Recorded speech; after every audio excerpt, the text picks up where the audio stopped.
practice is now complete.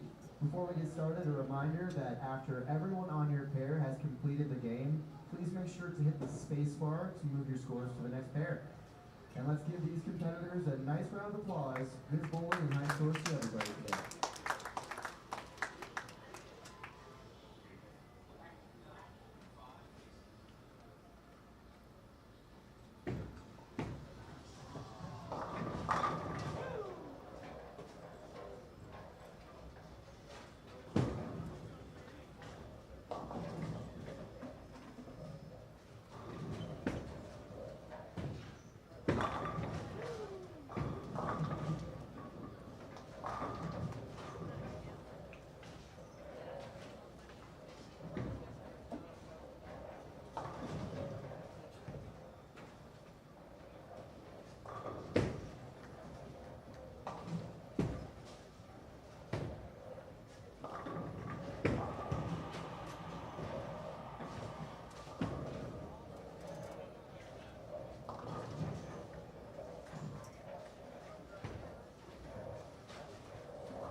And good morning, everyone, from Bolero, Mount Prospect. Kicking off weekend 3 of the 7-weekend run of the PBA LBC National Championships. And we have some big names in the amateur bowling ranks on this squad. There you see one of them stepping up on lane 4. The only man to shoot 2 300 games in last year's PBA LBC National Championships, Chad Moss. As the players are once again taking on this 43-foot LBC National pattern. There you see stepping up on lane 3, a man who won the Cubica AMF World Cup a decade or so back. Aaron shot there for Derek Off. I mean, you talk about a superstar lane pairing of amateur players coming out of Wisconsin. Yes, I can be a bit of a homer for the Wisconsin guys and girls. Dave Barris, Chad Moss, Dave Lubinsky, and Derek Off. All Eagle winners at the USBC. Moss and Barris multiple time.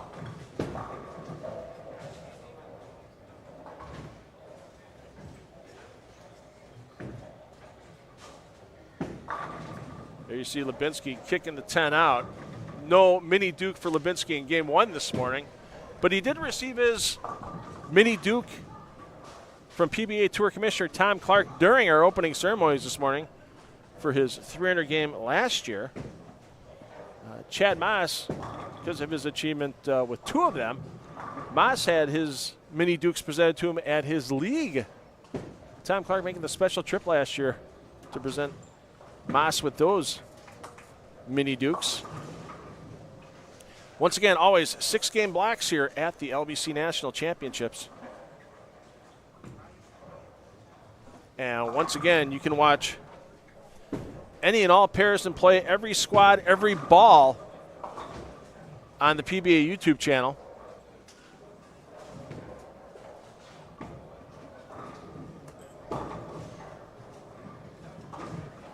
And I have to agree with Sean in the chat about it is one of the 10 greatest statements in American history. Give me liberty, give me death. I have but one life to live for my country. The only thing we have to fear is fear itself. And who do you think you are? I am. Yes. One of the 10 greatest American statements of all time. I'll fight anybody on that one. And once again, we'll be bouncing around here in our main feed. We'll have AJ Chapman in about an hour from now. If any of you have questions for Mr. Chapman as he enters the booth, you can leave them in the chat here on YouTube. Or if you have any questions about the LBC tournament at all, I'll try to answer what I can. Otherwise,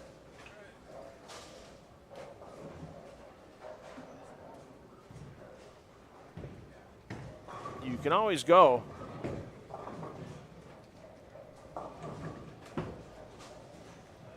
to the PBA website for the LBC National Championships. There you see it on your screen, pba.com/LBC tournament.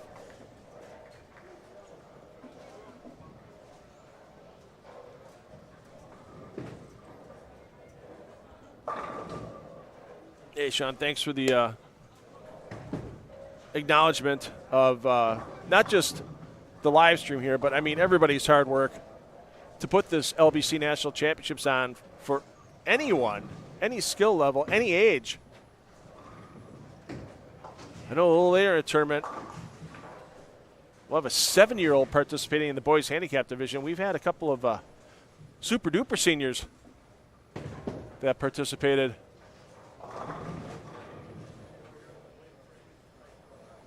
In the senior division. Here's Luke Switalski. Luke's one of those names rising in the youth ranks. If you're familiar with the Elite Youth Tour here in the Chicago area, he's won several of those events. Great participant also in PBA Junior as well. You talk about a program that's really taking off under the watchful eye of not just PBA Commissioner Tom Clark, but PBA Junior Program Manager Mike Sleds. Great turnout this week for a weekday event down in Nebraska at Sun Valley Lanes. That's a center that's hosted a lot of wonderful events, men's, women's, youth over the years.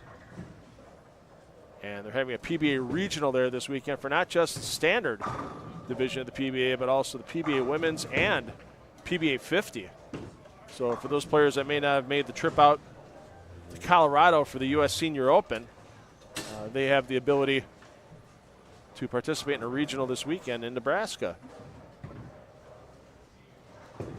So we're going to stick with this pairing for the opening game. If we find some hot hands out there,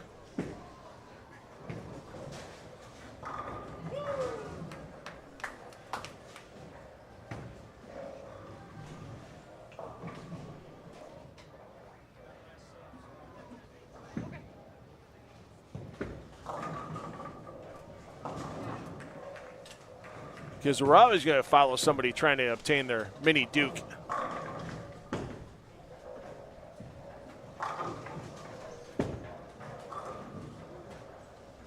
Very comfortable here inside of Bolero at Mount Prospect this morning. I know the temperatures are supposed to really get up there a little later in the day.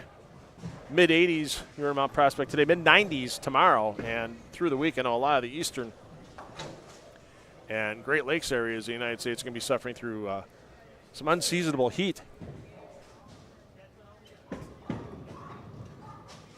during the early part of next week. And tell you what, no better place to take your family for entertainment than bowling. Take them to Bolero. Get yourself some indoor fun, a little recreation, a little exercise, and what the kids don't burn off on the lanes, hey, they got some great arcades. Set of Boleros and AMF locations, Lucky Strikes if you have a Lucky Strike near you as well. So stay cool, have fun. Go bowling. And check with your local Boleros. Go to Bolero.com and you can find your local bowling Bolero near you.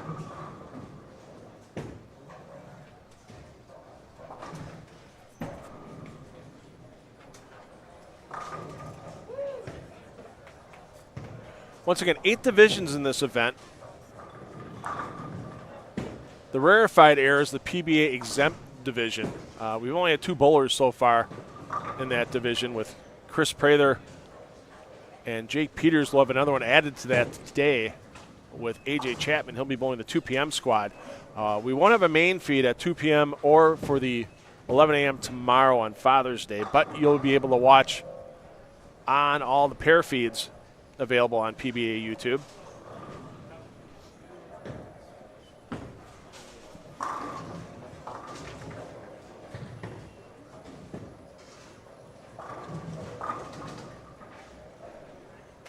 So if you want to see how AJ Chapman takes to the lanes today and how he scores, you'll be able to follow him pair to pair all the way through the event.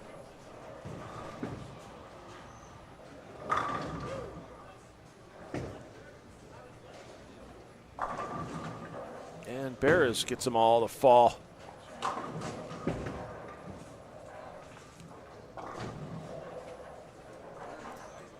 I know these 4 players are entered in the optional team event on 3 and 4. They finished quite well last year. And a bad break there for all. As leaves the light 4-pin.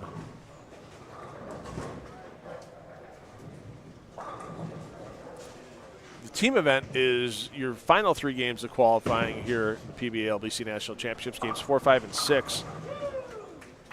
And I'm sure they're all paired up with each other in the optional doubles. That's your first 3 games of qualifying. It's $25 per player per event, so doubles is $50 for the team. Team is $100 for the team. And actually, if these players wanted to bowl with additional players later on in the tournament, let's say they have a friend of theirs, let's call him John Smith. John Smith's bowling, let's say, the last squad of the tournament. As long as they entered team, and let's say off Barras Lubinsky wanted to bowl with Smith, they would have just paid Smith's entry fee, the $25 while they entered today, and then they can pair up with a future player. As long as it's entry form's paid before the first player bowls, you can get into doubles with anyone in this event. If you want to bowl EJ Tackett in a couple of weeks, you could have EJ as your partner, and the best part about it is you don't have to be on site to enter the doubles or team event. You can use PBA's tournament software at League Pals to enter those optional events before you even arrive on site. So it's a great way to get everything taken care of before you come in to the building, and then that way you can kind of focus on your bowling instead of focusing on what you need for your wallet. Great cover there by Switalski.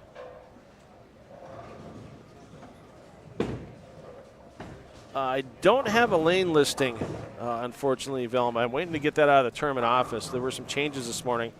You'll have to kind of go through the feeds yourself. You have the listing underneath. You could probably just right-click on those and just keep opening feeds. Get yourself 7 or 8 tabs open, and then that way you can kind of find them as they go along as well. Once I get that information, I'll try to pass it along to you, Velma, but apologize, I don't have that lane listing yet. I'm just kind of looking in front of me if I can see that name for Angela Griffin, but I don't unfortunately see it.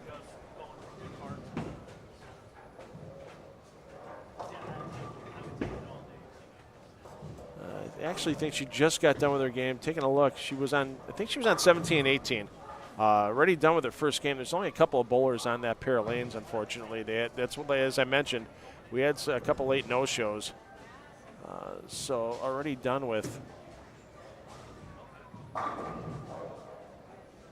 their first game, and they'll be making the move off at 17 18. So I'd either look on the 19 through 22 feed or the 23 through 26 feed next game, Velma, if you're looking for Angela, and then you'll just have to, maybe she can text you what pairs she's going to. She's going to have it on her score sheet. Yeah, just say, hey, what pairs are you going to be on? And then that way you'll have it ahead of time. That's how a lot of people are sharing here on YouTube. They're letting all their friends and family know on social media that, hey, I'm starting here, and these are the pairs I'm going to be on. So for those of you tuning in, looking for AJ Chapman, he'll be here in about a half hour or so. Get those questions ready for AJ. I'm sure there'll be a few questions about the house. Pudgy asking Belmonte, Mr. Belmonte's in this event. Mr. Belmonte has not entered this event. I know last week would have been a little tough for him. He was bowling PBA Tour Finals in Pennsylvania. That was an exciting set of shows. I had to DVR those being here in Mount Prospect while the tournament was going on. But, yeah, I definitely spent a majority of my off day Monday watching the PBA Tour Finals. That was a lot of fun. That's a nice center. And Lee and Chris DeSant have done a lot for the sport of bowling.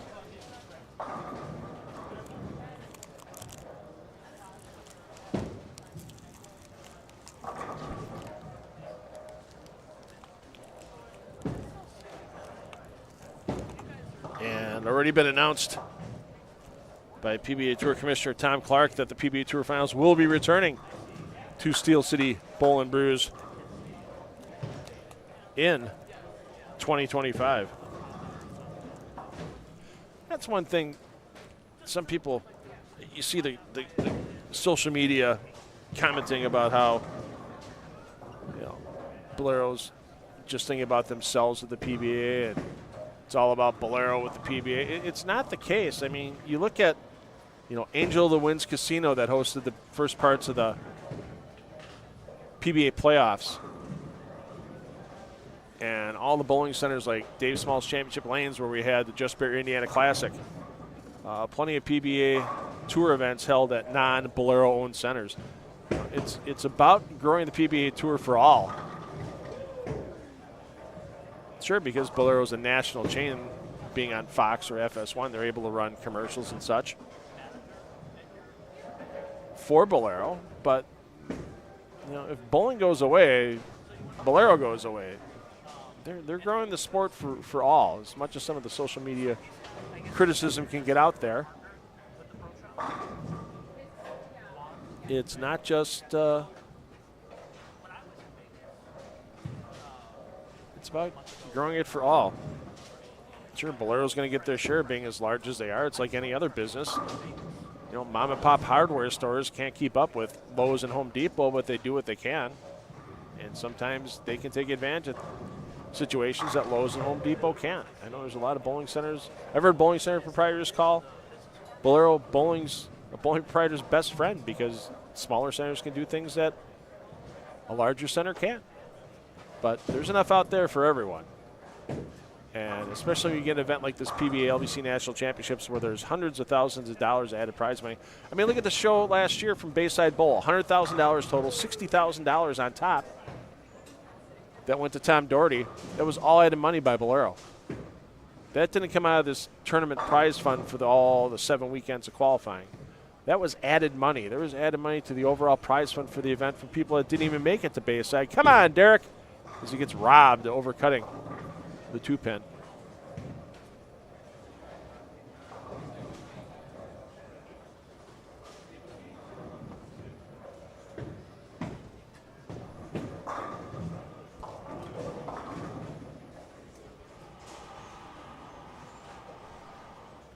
No, honest Raider, you might not like my logic, but unless you can show your work,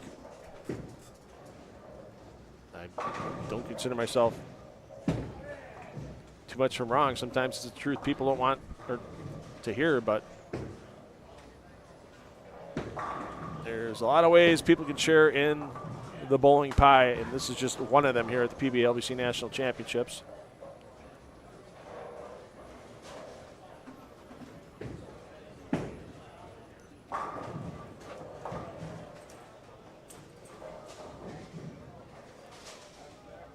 Players finishing up their first game. Game 2 coming up next from the PBA LBC National Championships, the 2024 edition from Bolero Mount Prospect. in Mount Prospect, Illinois. I'm $2 Phil Brylow, bringing you through the entire 7-weekend run of this PBA LBC National Championships.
All right, we got some player movement, some new faces coming in here on 3 and 4.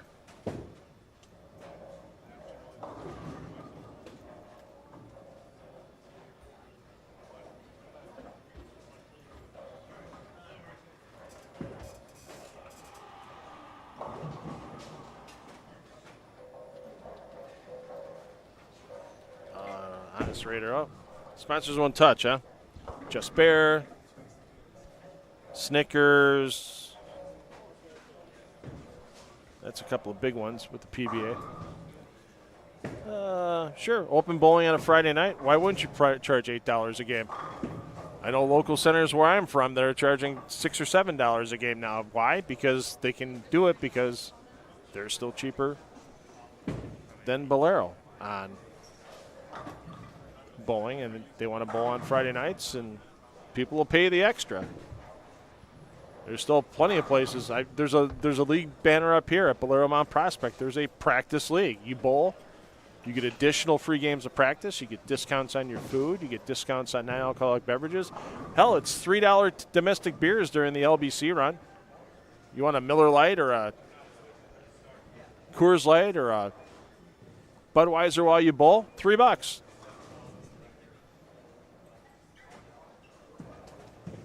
If you really fancy one, a mimosa, $5.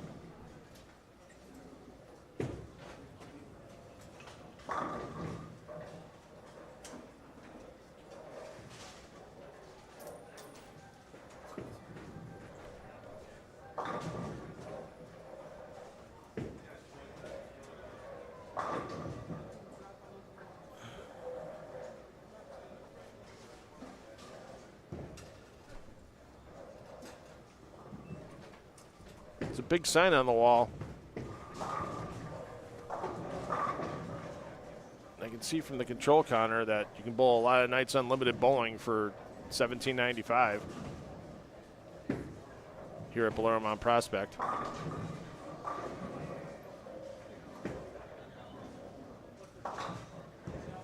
If people don't search for the bargains, they're not going to get bargains.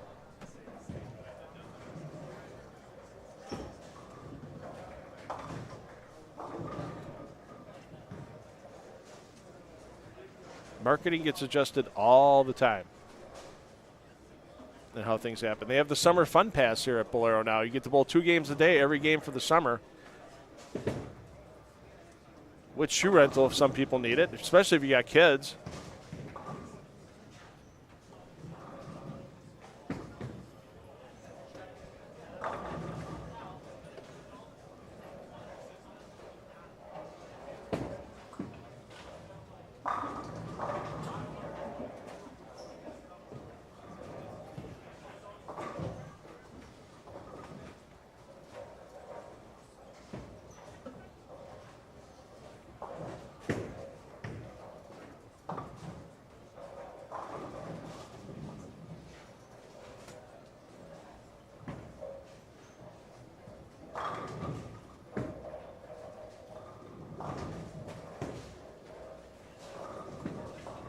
Summer season pass. 2 games of bowling, shoe rental every day of the summer, $40.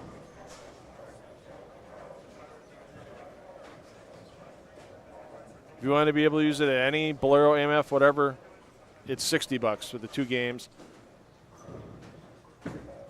Plus, you get 15% off food and alcohol. The bargains are out there. You just got to look for it. If people are going to look for bargains and they're just going to walk in and they want to bowl, they're going to get charged that price.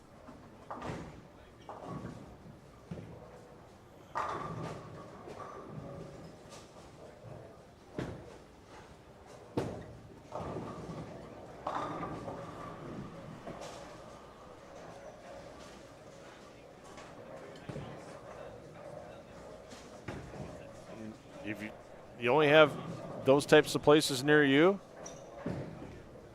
where it's just, whether it's Bolero or another chain where it's just the open bowling and the parties and all the other stuff, well, that's an opportunity somebody could latch onto. There's enough centers, smaller centers that are doing just fine, even with the big nasty Bolero looming over their shoulder. And I'm going to stop my rant on that. So if you want to have a debate with that offline, you can find me at $2 Phil on Facebook. So, I mean, the whole thing that Bolero is ruining bowling, I can find you several proprietors that will definitely tell you the otherwise. And if somebody decided to give up the fight and close their center or sell it maybe to Bolero. You know, that's a whole different story.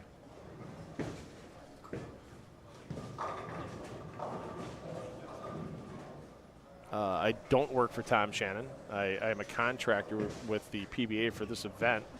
I also work with a lot of local proprietors all over the country. I've done stuff for Charlie Mitchell at Bayside Bowl. I've done stuff for Dave Small in Indiana. I've done things for EJ Tackett. Talk about a small center in a rural setting, and EJ's family has made it work.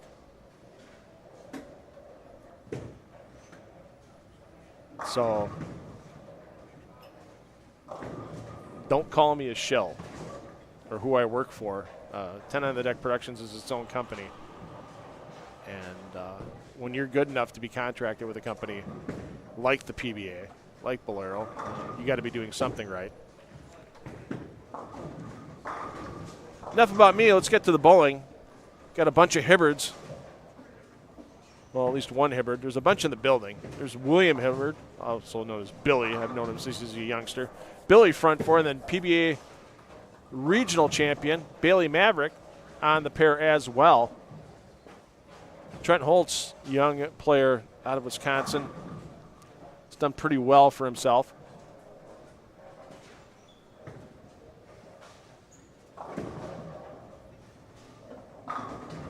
And Charles Heinzelman.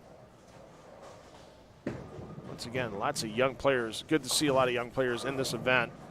Next door, Alex Acosta, another great young player. We saw Luke Sutalski last game. Acosta this game, another one of those players coming out of this area that has put up some incredible numbers in youth bowling.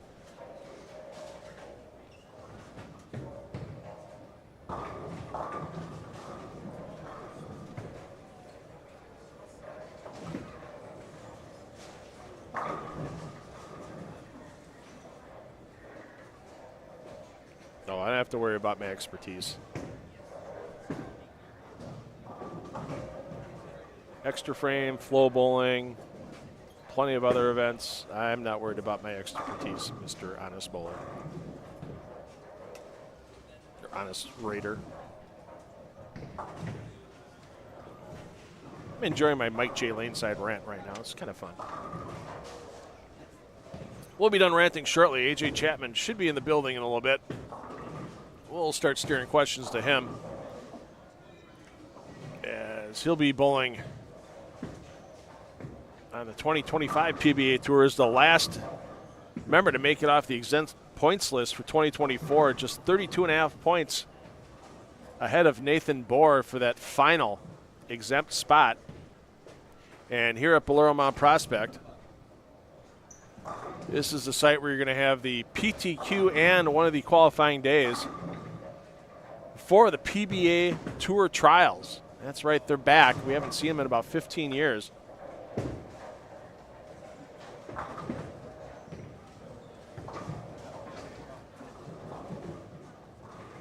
I didn't consider it an attack there. It's good debate. It's good conversation. So, I mean, I'm on the Spare Time podcast with Steve Pfeiffer, who's a radio host that loves debate. If you haven't listened to Spare Time, we're definitely not your mom or dad's podcast when it comes to talking about the PBA Tour. Odyssey.com for those podcasts. And, you know, you want to talk about a guy who definitely is not a fan of some of the things happening in bowling. That's definitely one, Steve Pfeiffer. And we've had some really good debates about not just the PBA Tour or the Women's Tour. I mean, all kinds of stuff. What could we do for more sponsors in bowling, that type of thing. So, yeah, if you've never listened to one of those Spare Time bowling podcasts, find it at Odyssey.com or wherever you get your podcasts. We've had some great debates on there. So, yes, you can watch any lane. I see the comment there from Velma. Just if you look at the description underneath the video you're watching here for the main feed, open up that description, and you'll see all the pair feeds there, and then you'll be able to click on a pair feed. And, you know, if you want to keep us on in the main feed, especially because we're going to have AJ Chapman in here in a few minutes, right-click on it, hit open in a new tab, and then watch your friends on the pair feed, and then keep us on here in the main feed. Especially right now, a little excitement. We got Bailey Maverick with the front 5 here on 3 and 4. And we'll keep an eye on if we find any other hot hands across the building with front bunches.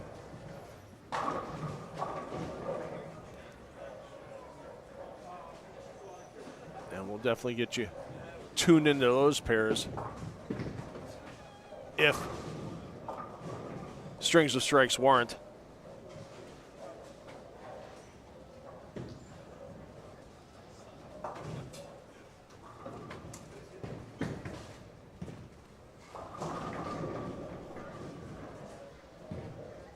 Let's see where Bailey Maverick's playing the lanes. It was Maverick last year, one of the PBA regional streams I did with 10 on the Deck Productions that I picked up the rights to from Bowl TV. We had the PBA and PBA 50 Midwest Invitationals. And it was interesting because we had Kevin McCune leading the standard division. Eugene McCune led the 50 division. And there's the front 6 for Maverick. And it came down to the championship matches. They were top seeds in the step ladder, and both Eugene and Kevin falling in those step ladders. Eugene fell to Anthony Jovanovic, and Kevin fell to Bailey Maverick.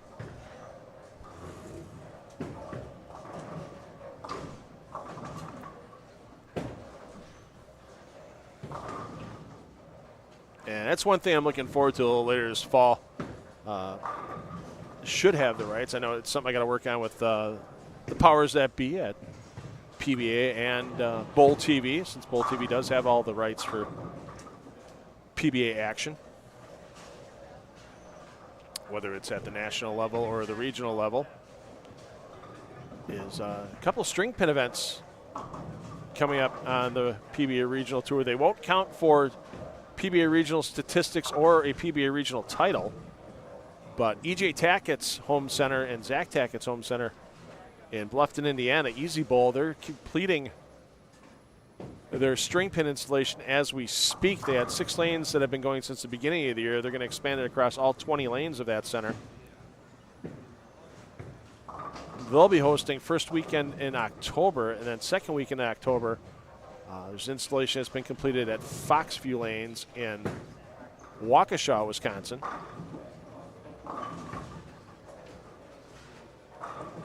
16 lanes of certified cubic AMF string pin setters, and they will be hosting a Midwest regional.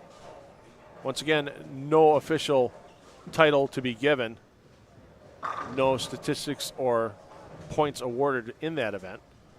But it's going to be fun because as much as we like the fight change, unfortunately, string pins are inevitable through many smaller centers.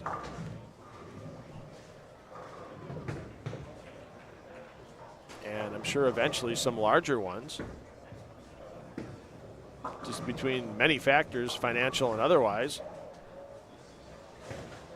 to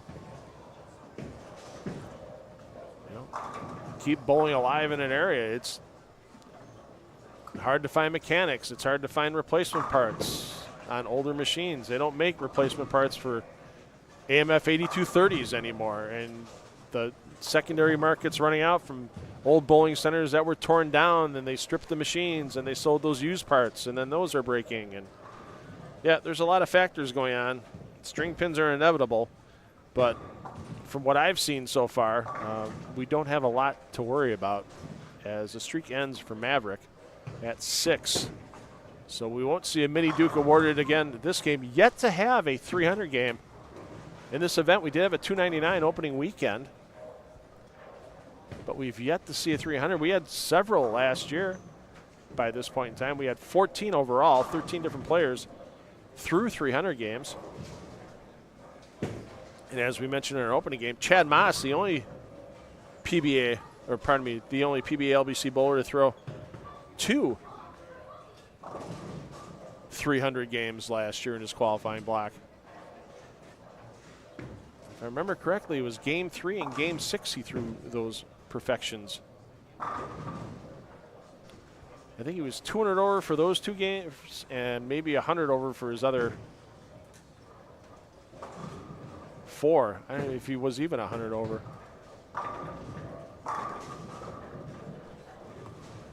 I'll tell you what, though, if you haven't shoot up yet, or you haven't made a reservation for this PBA LBC National Championship,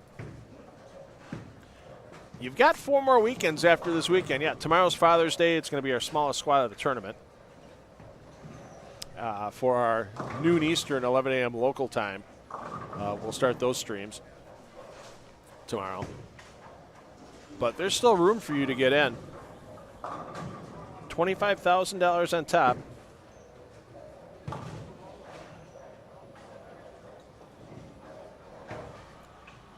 On the Open Classic division, $5,000 on top on the Women's Classic and Senior Classic. All those divisions that are named Classic are scratch divisions. Also $5,000 on top for our men's and women's handicap divisions. $2,500 in smart scholarship money to be awarded to our boys handicap and girls handicap champions. And top finishers in every division will advance to Bayside Bowl in September and have their chance at that extra $100,000 in bonus money. $60,000 will be on top once again for the PBA LBC National Championship Shootout. The clash, the one-ball clash, the great equalizer. Who remembers Belinda Maple last year making it through the first 3 rounds? Who would have thought a 150 average player against PBA professionals would have made it through 3 rounds of competition before being eliminated? That's the best part about that clash format, and that's all added money. Get all the information you need. PBA.com/LBC tournament. Sign up. Still spots available through our remaining 4 weekends of competition.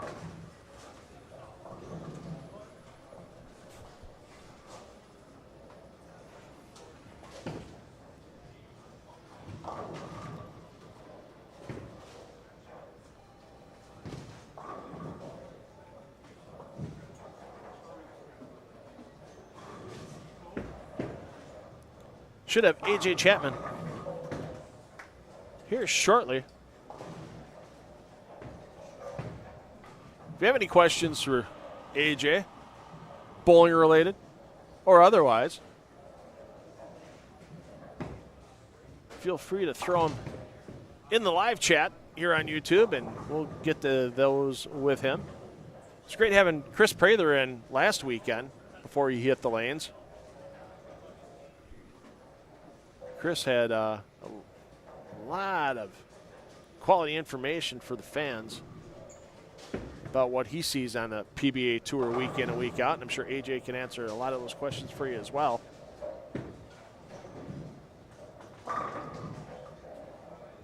So we're almost finished here with Game 2 from Bolero Mount Prospect in the 2024 PBA LBC National Championships. This is our 9 a.m.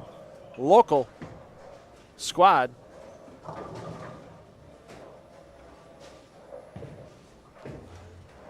Next squad will take to the lanes at 2 p.m. We'll also have an 11 a.m. local time squad tomorrow here in the Central Time Zone. No main feed for those squads, but you'll be able to watch every pair, every frame here on PBA YouTube.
right, have some players finishing up this second game.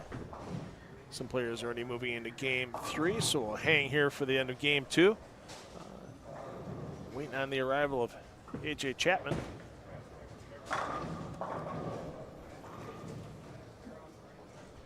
Get those questions ready once we get AJ in the booth. And game 3 coming up next.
We're back to action, game 3. We're gonna stick on 3 and 4, along with 5 and 6. The only pair we have this morning with the whole feed filled.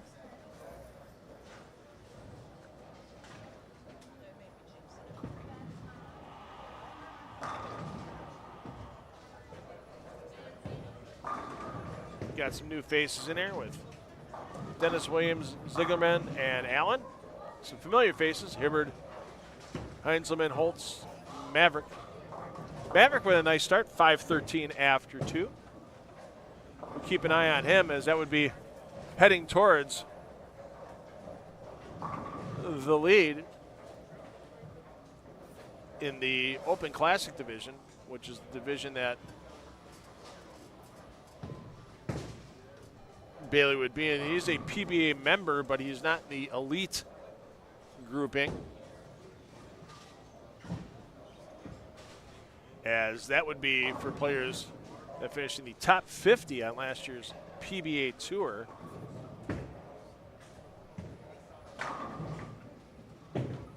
As you mentioned, AJ Chapman will be taking the lanes this afternoon on the 2 p.m. local, 3 p.m. Eastern squad.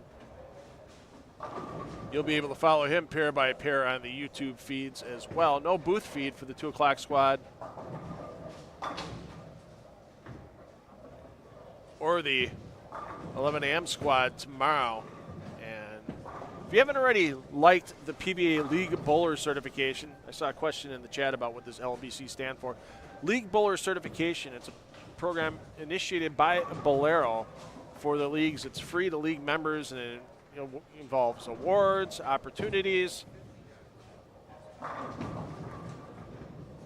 not just for 300 games or the like, but you can get other awards for various bowling achievements. Especially it's great for younger players as they continue to grow and improve in the sport.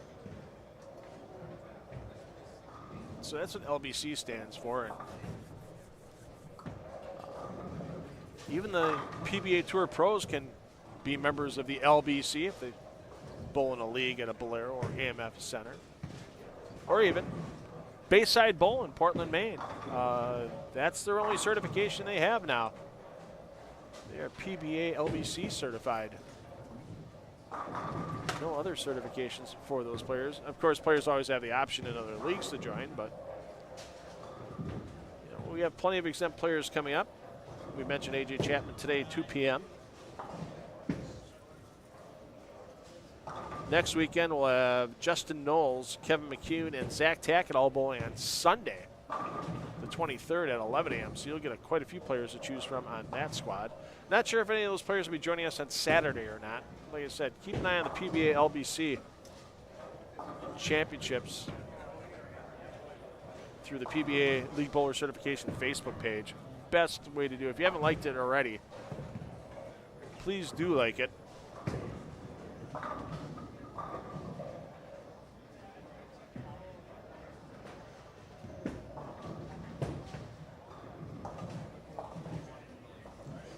And if you go to the PBA League Bowler Certification Facebook page, scroll down a little bit, you'll see the list of exempt pros and when they are bowling. So you could end up, there's going to be somebody on the 2 o'clock squad today, 3 other people to be exact, that will be bowling with AJ Chapman on their pair. How cool is that?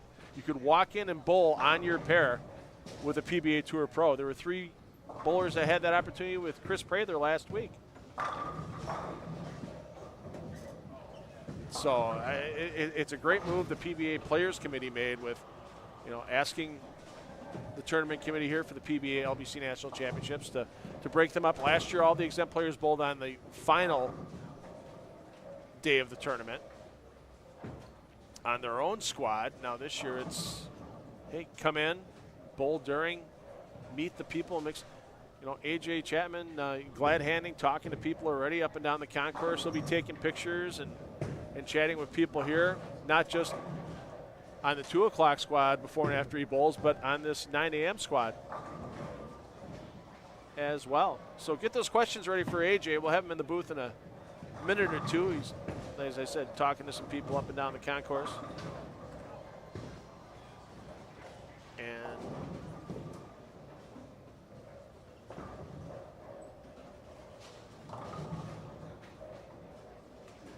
hey, good to see a couple players in the chat already in the tournament, waiting for their turns to bowl.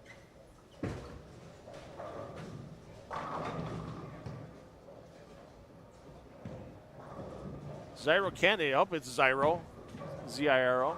I'm guessing Zyro. Glad you're over in from Baltimore.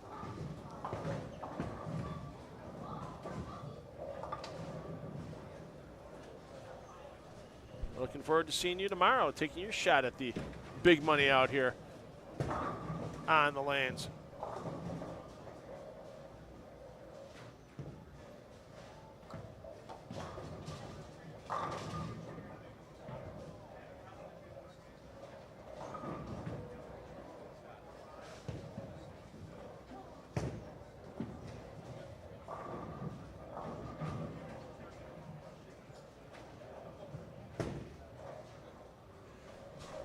So, yeah, get those questions in the chat for AJ Chapman.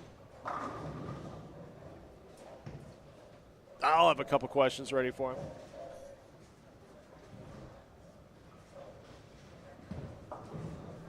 Oh, and the chop on lane 4 for Williams.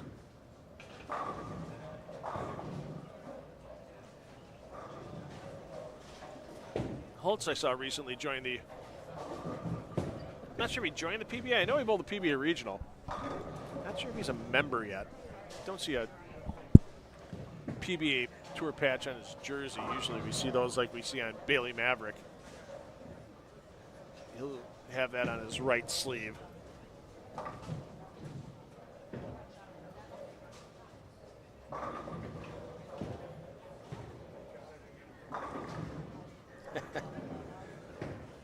It is 0. Okay. I had a 50-50 shot, I figure, there. But, David, thanks for watching. I hope you're learning a little something before bowling tomorrow. See where all these different pairs are playing. And, I mean, the nice part about this tournament, too, is the lane pattern's published out there. You can go to that pba.com/LBC tournament. And if you go to that page and scroll down a little bit, you'll see the link to the oil pattern in use. So if you have a bowling center that's willing to put the pattern on their oiling machine, I mean, obviously it's not going to play 100% the same, but it's going to be relatively close. And that can help you decide, especially if you're traveling a distance, can help you decide what equipment to bring along. Because one of the rules for this tournament is you can only use 6 bowling balls. I mean, obviously, you know, you could have a couple that are reasonably close, change the surface, that type of thing in your bag, but there's only room to record 6 balls on your scorecard. That's the max you can use. And I thought I saw something in the chat about, yeah, traveling and being a hassle. LBC National Tournament's trying to make that a little bit easier on the players on making that guess of what equipment do I need to bring. Other large events out there, you don't know the pattern until you show up. So what are you going to do? Either drive and pack 30 bowling balls in the back of your vehicle to have a decent guess, or maybe you can drill up stuff on site, but you're already into competition. You only get 10 minutes of practice before you start. A lot of competitions, you don't get a whole practice session. That's going to be a little bit tough. So at least knowing bowling on this LBC pattern in your home center gives you a general idea of what equipment to have. And we'll talk about that with AJ Chapman when he gets in the booth here, Game 4. Ask him. We'll ask him, if he's seen the pattern, what he brought, what he's going to use, and once again, it's cool having AJ on your squad. That's a no-doubter right there. I mean, you get the bowl on your squad with an exempt pro, but you're not bowling against him. You can watch him put up a huge number, maybe, like Chris Prather did last week, but you're not competing against him. He's in his own division. That's the great part about the LBC National Championships.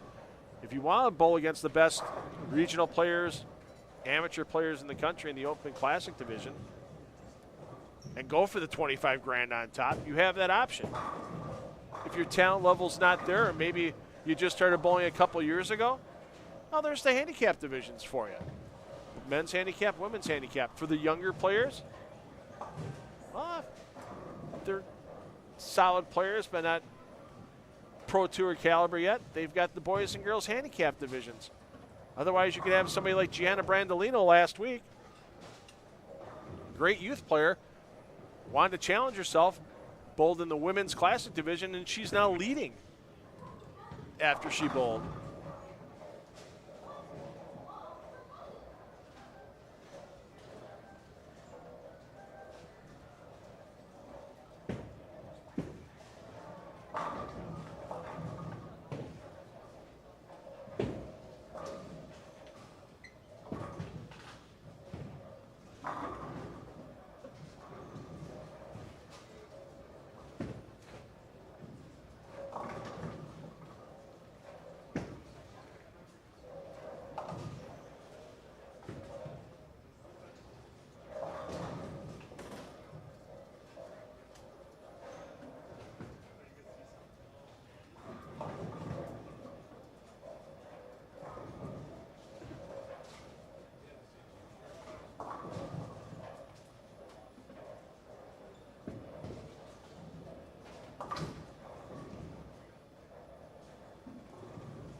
So Maverick making the bigger. We're going to follow Maverick next game as well. With the good start he has here, 513 for his first two, looking to pile a 279 on top of that. 792 would be the highest three-game start I've seen so far as we enter our third weekend. So Maverick trying to make a run towards the top spot in the Open Classic division.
I see a little B3 Performance Center in the chat. Good old Calderon.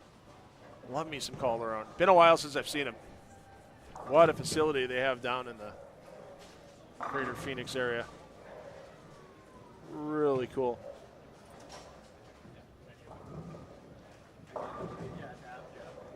Yeah, they do it right down there with B3.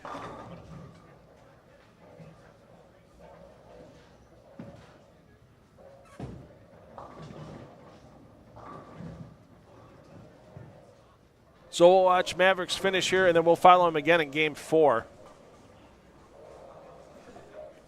Graphics department, a little slow this morning. We know we're in Game 3. It's not up next. We got to get the up next on Game 4. And there they go. Graphics department all over it. Game 4 coming up next. It's your opening squad of the third weekend of the 2024 PBA LBC National Championships. Another squad today, 2 p.m. Central, 3 p.m. on the East Coast. And our final squad of the weekend, 11 a.m. local, noon Eastern tomorrow. No main feed on the remainder of the weekend, but you will be able to watch every pair, every ball, every squad all the way through this run of the 2024 PBA LBC National Championships on the PBA YouTube channel.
Well, there you go. Big finish, 279, 792 the opening three.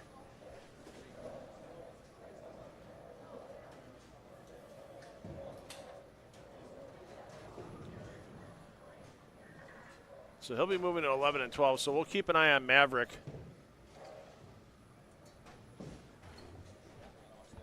as they get into game 4 here.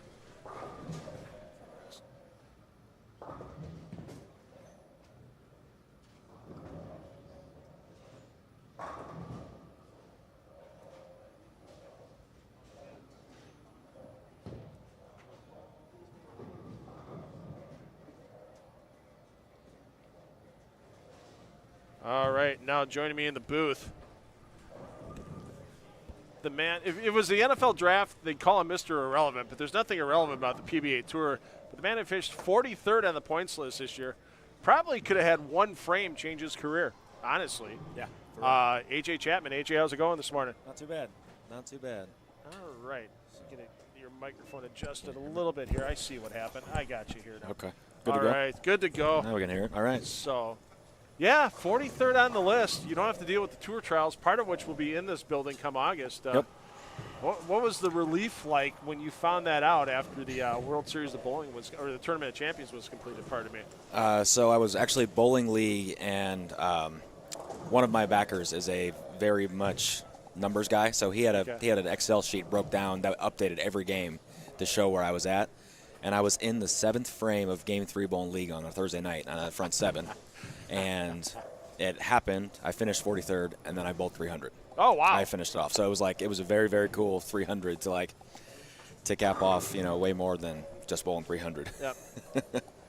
So there you go. So 2025 season not in doubt for you.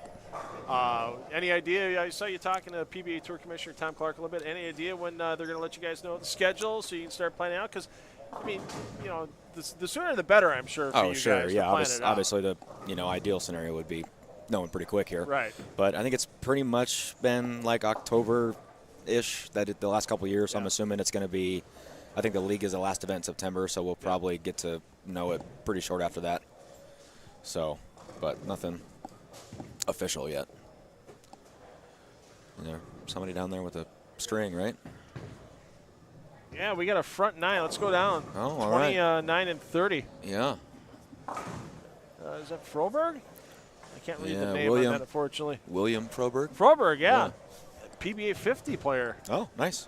So, haven't seen Froberg in a little while. It's one of those guys I thought it's one of those names you'd see at the U.S. Senior Open this week in Colorado. Oh, yeah, he's not bowling. Instead, it's Tommy Hess tearing things up in Colorado. My goodness. Go figure. Yeah.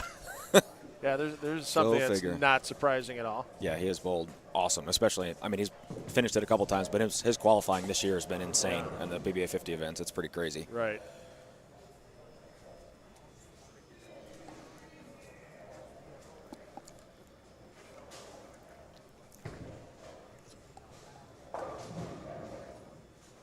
So one thing you got to be looking forward to, you just mentioned league wrapping up the season this year. You weren't on a team. No. But now next year, you're kind of guaranteed they're going to need you on a team next year.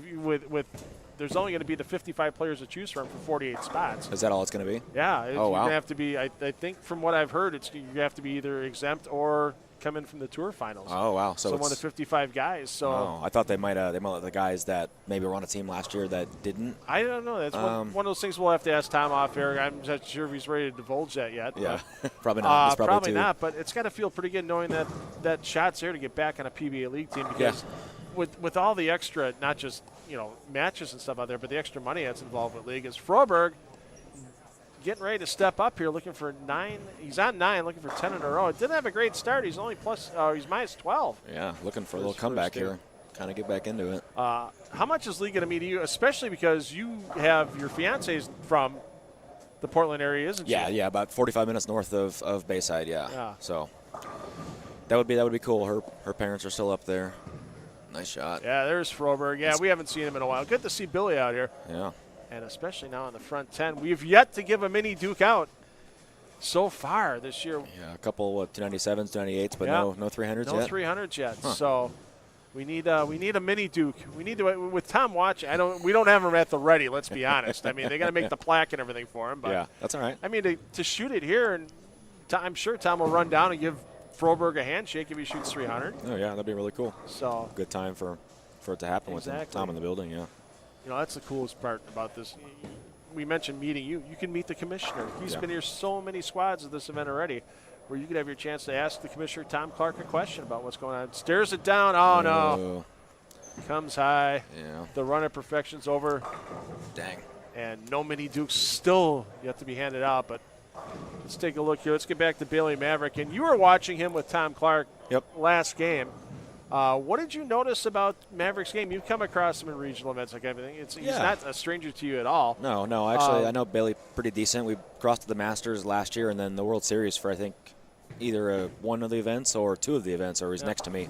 But I think he's a really good kid, and he's got some game, obviously. Is there something you've seen this morning that maybe you're going to be looking to use on the 2 o'clock squad here this afternoon? Because you're going to take the lanes, and everybody can watch on YouTube. They're going to be able to follow you pair to pair, too. That'd be cool. So, Sweet. Yeah, it's all right. good. Yeah, that's pretty cool. We got every lane going in here, so you can see all the pairs. That's nice.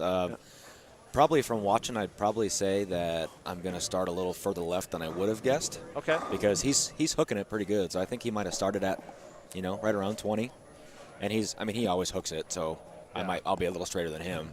But he's throwing a pretty strong ball. I think he's throwing that new max bias. But it's coming around the corner, no problem. So I think it looks like it's probably going to be a curvature kind of day. Yeah. And so what did you bring that you can wheel the lane pretty well with on this 43-foot LBC National condition? Probably a GB5 early for me would be okay, and then maybe after seeing his, probably a radical hitter. Okay. So it's got the asymmetric core in it, kind of benchmark shape, but it continues pretty good. So that'd be probably the first 2 out of the bag that I'll look at today. So AJ, you're getting some props in the chat here. Yeah. So somebody asking about practice at all. As a PBA member, you get discounts at practice sessions. So, like, if you go to your local, do you have a Bolero near where you live? An AMF center. Yeah. AMF center. So that was before. Yeah. So you get to go in and you get a reduced practice rate. When you I know the manager really well, so she just takes care of me. Okay. She just lets me practice. But if the random person's in there, we do the $1 games. What the PBA rate is, or $2 whatever it is now. Yeah. Okay. But they have no problem taking care of us. We're kind of a league center. Okay. So, Barnes Bowl's there, the Lavery Spar Twins Bowl there. Like it's a pretty good league house. It's a tougher center in general, which I like practicing there. That's why I like practicing there. They put new lanes in I think October, so we got a fresh surface and no track, and it's definitely, it's tough. It's tough, but good. You were here in February, obviously, with the PBA Illinois Classic. Are there notes you can use that you took during that on that PBA Tour condition that might help you out here as you cross the house on a 43-foot condition? Because the pattern for the Illinois Classic was much shorter. Yes. I think we bowled on like 37 or 38 when we were here. So I think it was urethane early, which is probably not going to be in play today. I think there's too much ratio and the pattern's too long for us to really need to even think about it. But after the urethane went down, it was pretty good curving it, kind of the same thing. So I think there might be like a little. I think I bowled pretty decent desktop. I want to say I finished like 12th or 13th. Yeah. I think I lost in the round of 16 to AJ Johnson actually, and there's definitely we were hooking it even with it being shorter. But it seems like obviously that pattern was flatter. Yeah. So there was less hole, but this one's got some hook to the right.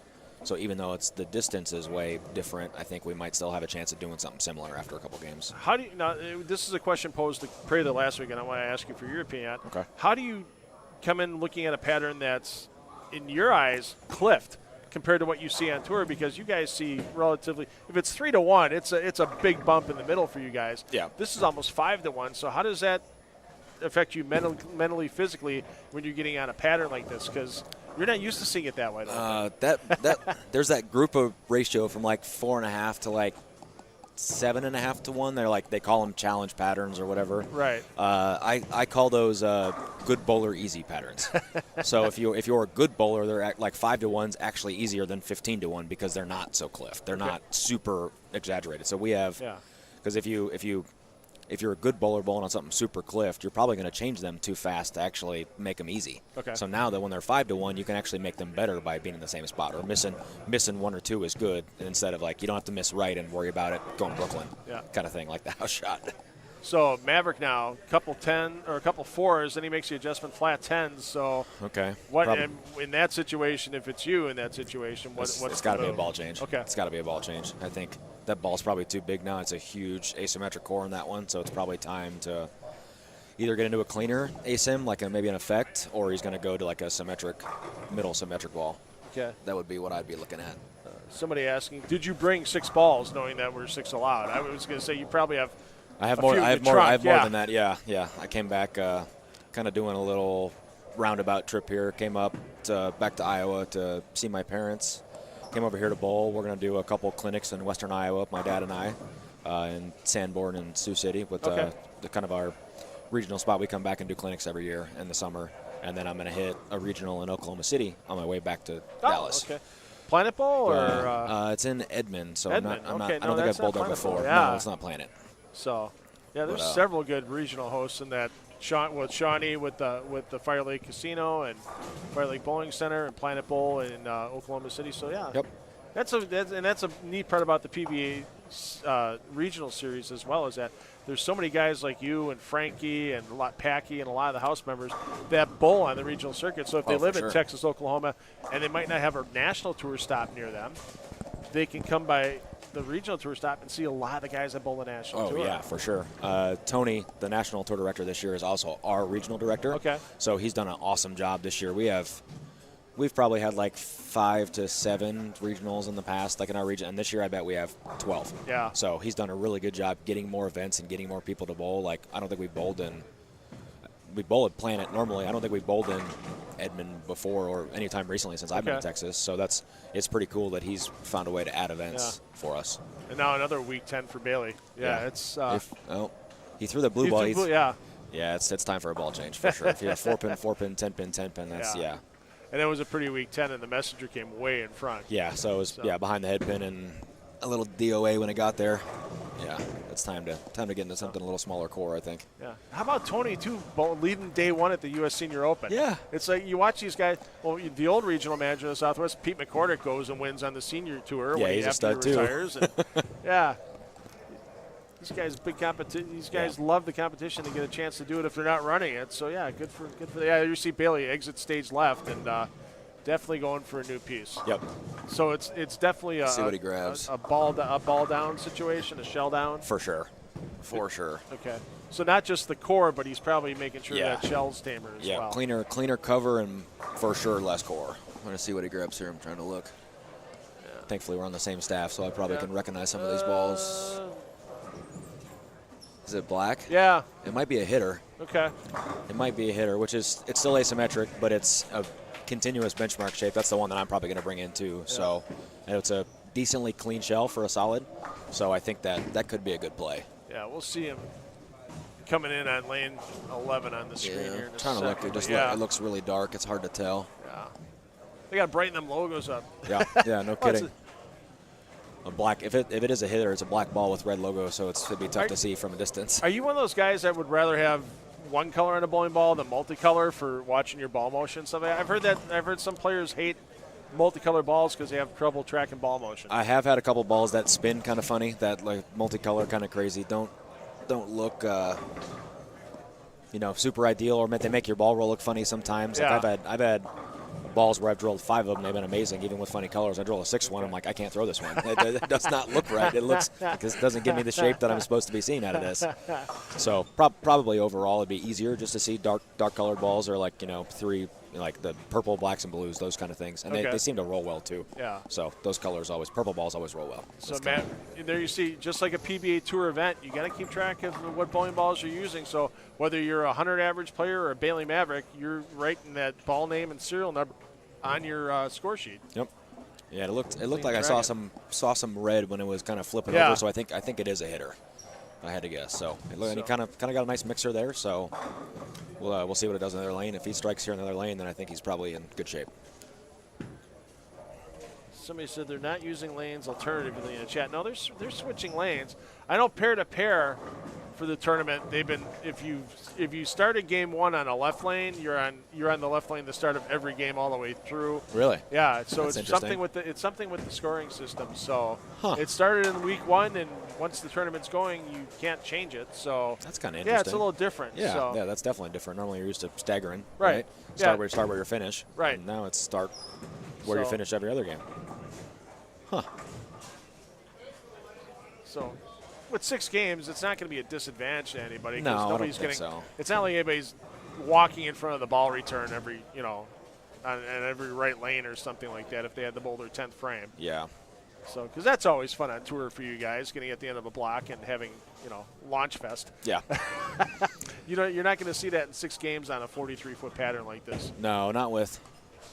I mean, if it was a squad like we had last year where it was just the exempt squad, maybe, because there's so much rev rate at one time. But, yeah, this year they're probably – I mean, this is a pretty good squad. Right. So it's probably the closest we'll see. But overall, there's probably not enough rev rate for it to really get that bad in 6 games. Yes, but on 43 feet for sure. You can peel it back from the outside watching Holtz right there as he rings a 7. Yeah. There's some room. Everybody uses the old rule of 31. So you're thinking, okay, 43 minus 31. You're looking at like 12 board for the break point. But that's definitely not the case on a more open pattern like this. We've seen. I mean, Prather last week, he was bringing some balls back from 5 and 6. Oh, I bet. He's good. He's good with that touch too. When he gets in and starts sending it that way, he's so good with his touch that he can get it to hook back from 2 further right than the average guy that is one-handed anymore. Right. So with the off season for the tour now, as you said, you're pretty much done. You've got regional action, that kind of thing. What else are you doing to keep the game sharp? Other local competitions, just a lot of practice? Yeah, there's lots of local events. The last 2 weekends we've kind of had off, but like the month immediately after nationals, we had back-to-back regionals. I bowled nationals. I went down to Houston Memorial Day weekend. We bowled a sweeper on Friday, bowled a tournament Saturday, played golf on Sunday, and then we bowled 2 tournaments on Monday. Oh, wow. Yeah. So that was good. And then the last 2 weekends have kind of been off, but then we'll pick back up, I think, bowling this weekend, next weekend, the weekend after that. So. Yeah, and then, as you said, you fill it a lot with clinics and lessons and that type of thing in between. So do you find certain areas of the country are more apt to show up for a big lesson, thing like that? Because I see, like, Sean Rash is a big one that runs a lot of clinics, and obviously Mark Baker, and he runs a lot of stuff too. So are there certain are you more comfortable, or I shouldn't say more comfortable, but is it easier to run clinics like where you're living or where you used to live now in Iowa? I mean, I'm sure those clinics got to be pretty full. Yeah, Iowa's definitely the sweet spot. We've talked about my dad coming down to Texas and doing a couple of them around DFW. Okay. But we definitely do well in Iowa because there aren't, and besides me and Tom Hess, there really aren't any PBA guys that have ever come from Iowa. So I think it helps kind of being the small town local guy from a kind of small state. So I think that has definitely helped with filling those kinds of things because I'm one of the few guys that actually came out of there. So they want, when I go back, it feels like it's easy and it goes well. So I'd probably say we definitely do better in Iowa than, say, if we did do a couple in Texas. So, yeah. Okay. But so let's see if Maverick can keep the string rolling here on a double. Yep. And once again, kids make those spares because you're not going to ding your scoreboard that much. Oosh. The old 4-9. That stinks. Make the ball change, catch the double, feel like you're going to run it off, and then 4-9. Yeah. Yeah. Well, you talked before about bowling balls and having multiples, that type of thing that you've drilled up and that. How many shots does it take with a ball before you know whether you're, like, let's say it's a brand new release, you're getting it from the Brands of Brunswick, and it shows up at your doorstep and you drill it up. How many shots until you know you're going to be comfortable whether or not you like that particular piece of equipment? Does it depend on the actual ball? Yeah, that one's pretty tough. I can usually, if I really don't like it, I'll know it right away. Okay. Like probably in that first practice session. And then if I don't like it, I'll give it one more chance later. And then if it's still as bad, then I'll be done with it. Okay. But if I have a decent initial reaction, I'm going to keep throwing it. And then probably after 3 or 4 times bowling with it, if it doesn't keep going well, then same thing, I'll put it away. Okay. But yeah, it's still, I mean, there's so many variables. There's so many bowling balls, so many different kinds of bowling balls, stuff that rolls well for specific people. So I have the kind of bowling balls that I know that I like. Okay. So I'm looking at certain stuff. So there's some stuff I drill and I'm, they send it to me and I'm looking at it and I'm like, this isn't the kind of ball that I go out of my way to drill, but I'll drill because I have it and at least give it a chance. And sometimes those ones surprise me.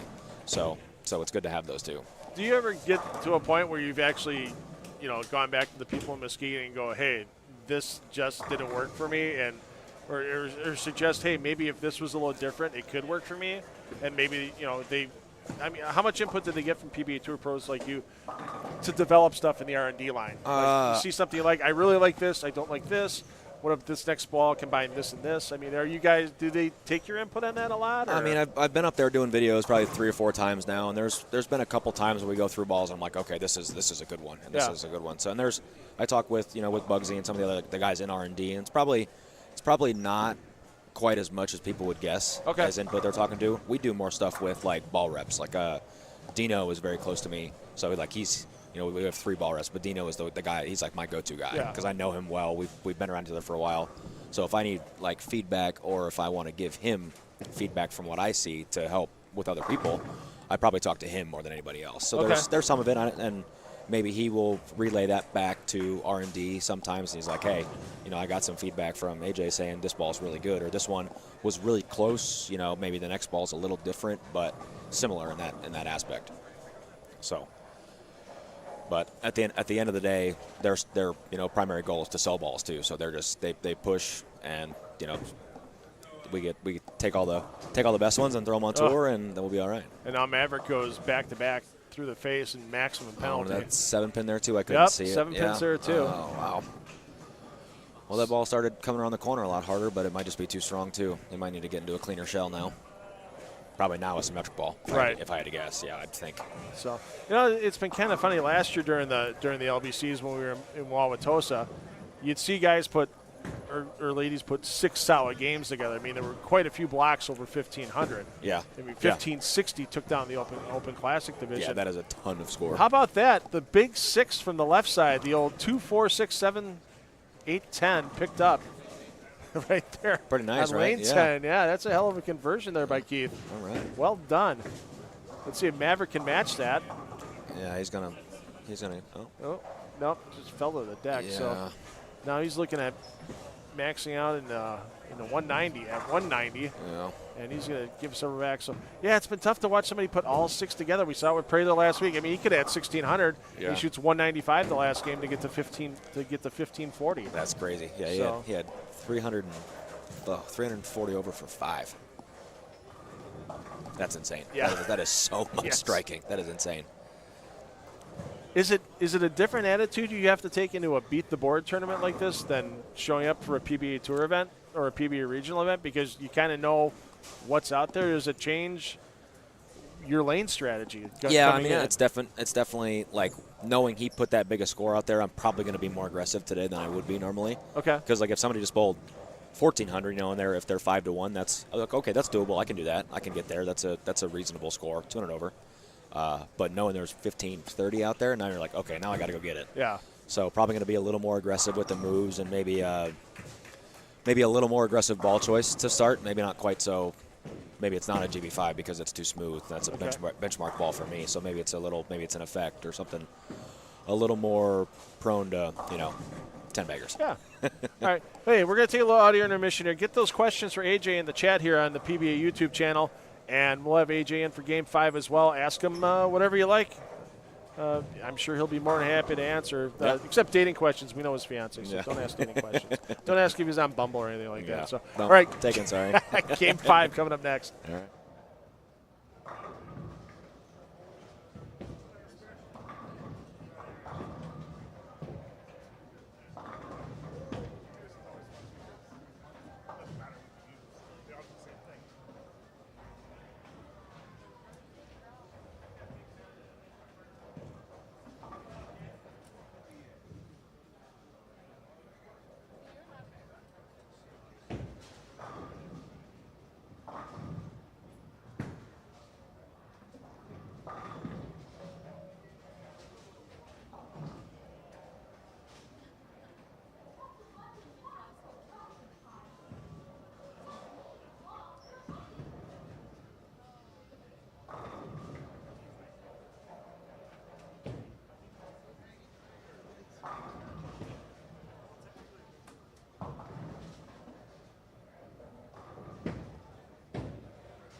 All right, 2 Phil Breiler here.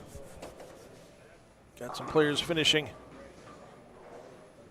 Game 4. Game 5 coming up next. Get those questions in for AJ Chapman. We'll have him in for Game 5.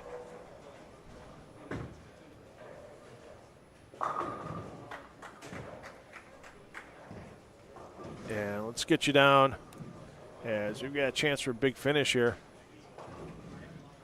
We saw Bill Froberg on the front 10 in Game 3. He's kept the magic going here in Game 4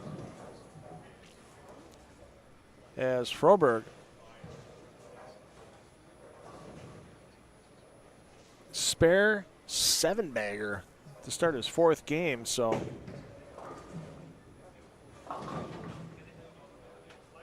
looking to get in contention in the Senior Classic Division. Froberg right now, it's only 1280 for 6. So we may have a new leader, depending on Froberg's finish the last 2 games, but he's really getting himself solid up into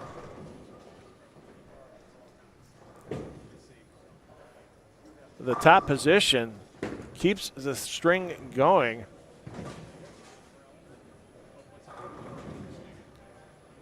And not a lot of competition in the Senior Classic Division at this point. We're going to see a lot of players coming in the weekend of the 29th and 30th.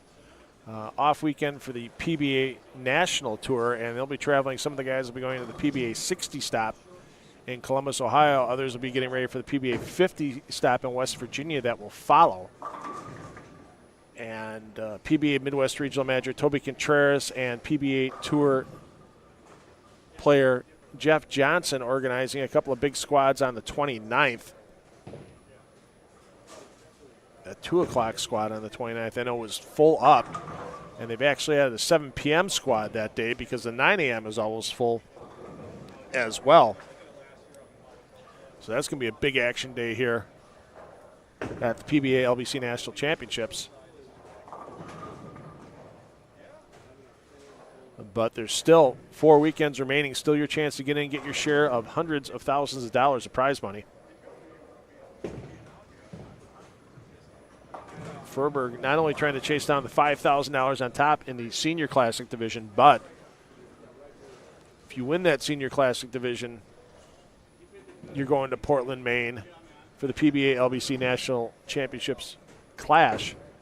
And also the top player 60 and older in the Senior Classic Division will make that clash as well.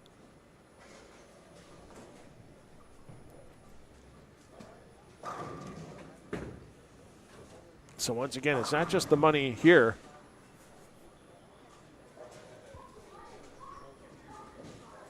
In Mount Prospect, but that added $100,000 on the line on TV on Fox Sports 1.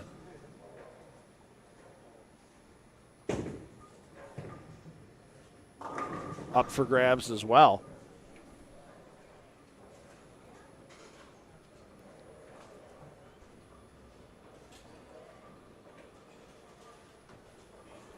Once again, if you're looking for any of the lanes that are in play, just go into the description of the video that you're watching, open up that description tab, and you'll see all the links to all the pairs on this squad. If you just directly click on that link, it'll take you out of the main feed to that pair. If you right-click on a link and say open a new tab, you can keep us on here for the updates. We'll follow people that have big games going here in the main feed. As Froberg a little off balance at the line, and you see the result. Not happy with the footwork, but I think there was a little more of the timing than the actual feet. Froberg still with a chance for 269 with a spare here. And he's making that run towards the top spot in the Senior Classic Division. We'll follow him in Game 5 as well. We'll keep an eye on Bailey Maverick as Maverick's making a run towards the Open Classic lead. As the PBA LBC National Championships, the 2024 edition rolls on here from Bolero Mount Prospect.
right, coming back in. All Got right. some new faces. Got the same voice here with AJ Chapman. I'm $2 Phil. Get those questions in the chat. I saw somebody asked a little something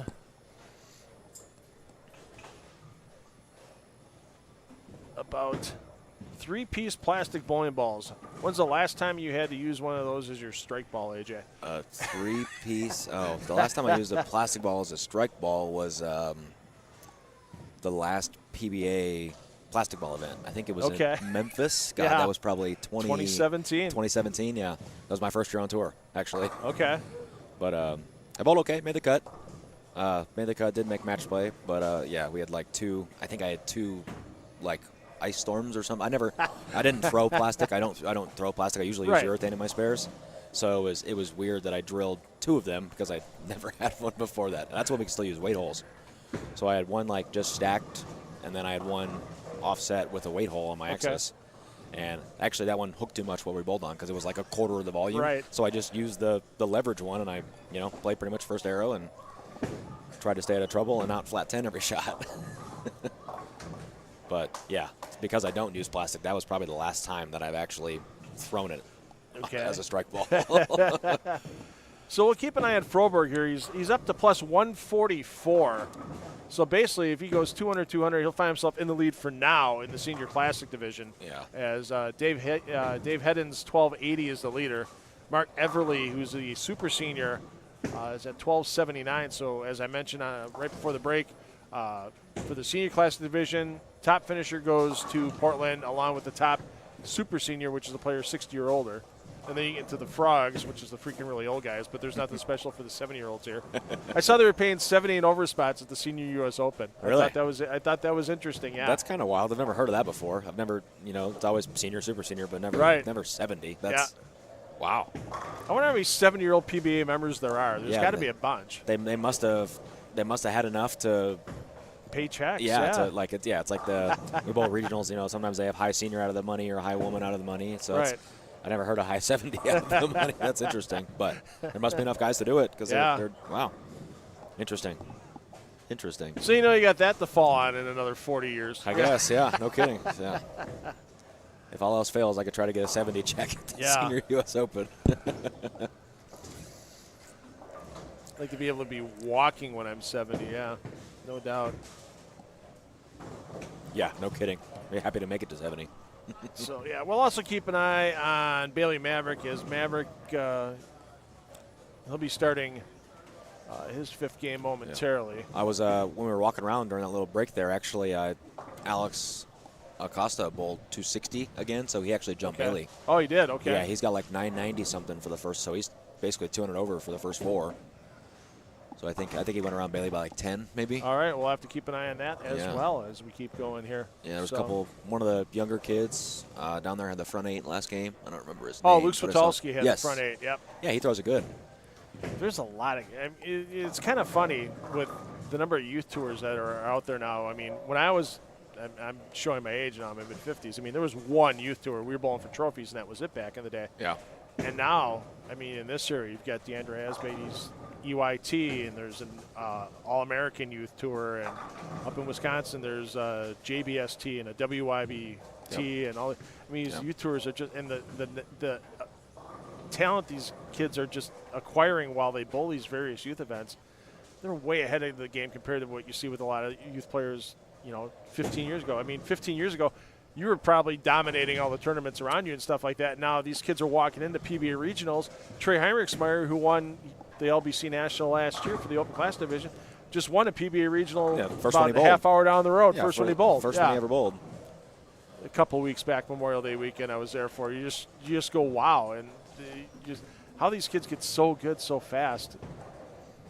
It's amazing. Yeah, I mean, it's exposure. Same thing. Like I grew up bowling the Greater Iowas in Iowa, so I'm very, very close to. Same thing. They're still running great. It's part of that tour. All the kids in Illinois and Wisconsin and Iowa, they're all bowling the same events. They're just traveling around because there's so much to bowl. Yeah. They got, Iowa's this weekend, then Illinois next weekend, then Wisconsin's next weekend. They're just back to back to back. They're ready to go. So those scholarship and those like those smart events are just crazy good for exposure and just, getting your feet wet. So you go in, you start dominating one of those things, then you walk into a regional and boom, you win. Yeah. Just like Trey just did. Yeah, you mentioned Switalski, 913 now for Switalski.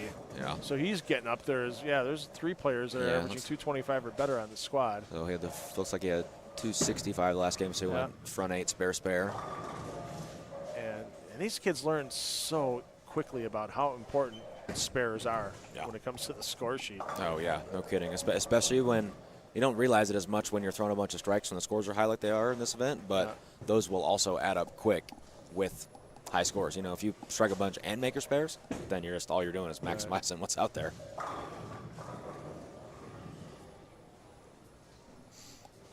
Let's see what Froberg can do here, second frame, making the adjustment off the flat 10 in the first. That one comes high. Wow. We've seen that. We've seen a lot of it where bowlers are making that adjustment off the flat 10, whether it's with the ball change or not, and all of a sudden that ball immediately goes high. Is that just a characteristic of these, a little bit more of a wide open pattern, I guess you could say?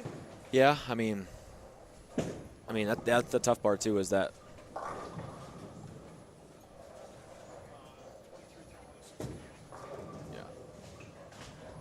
that's the tough part when there's ratio like this and you need to throw some strikes, but sometimes like that one to me looked like he might have got a little right, and that might be why it went high, because they are getting clipped. And I think that's kind of where the Wisconsin guy started, Chad and 3 Dave. and 4, yeah. So I think there's probably been a decent amount, and Derek, he's got a bunch of rev rate, and Bailey bowled behind them too, and he was playing left, so it's probably just one of those pairs that's pretty tore up, and he might have, the flat 10 might have been it hooked early and then kind of was DOA, and then the next one just hooked. So, yeah, might be time for maybe a little zone move, if I'd have to guess. Right.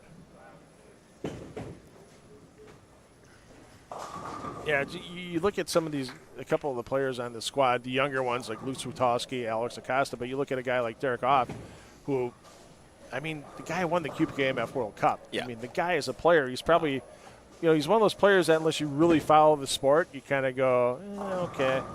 And then all of a sudden you watch a bowl, you go, wow, he could have been tour caliber. You watch him throw one shot, and you're like, okay, this guy can play. Yeah, his physical game has been incredible forever. Yeah. If he would have, when I was like a senior in high school or a freshman in college, I was back for that summer, and he had got his card to bowl regionals, but he wasn't going to bowl. He had moved back from, I think, Arlington back to Wisconsin. Yeah. And he bowled like his first 4 or 5 regionals. He finished second in every one of them. And like so he obviously can play, but the one guy just had their tournament, that same tournament too. Right. But like seeing that, it's like not many guys can pack him on and finish second 4 or 5 in a row. Like you watch him throw and you're like, okay, that makes sense. I'm not surprised by that. Yeah, he's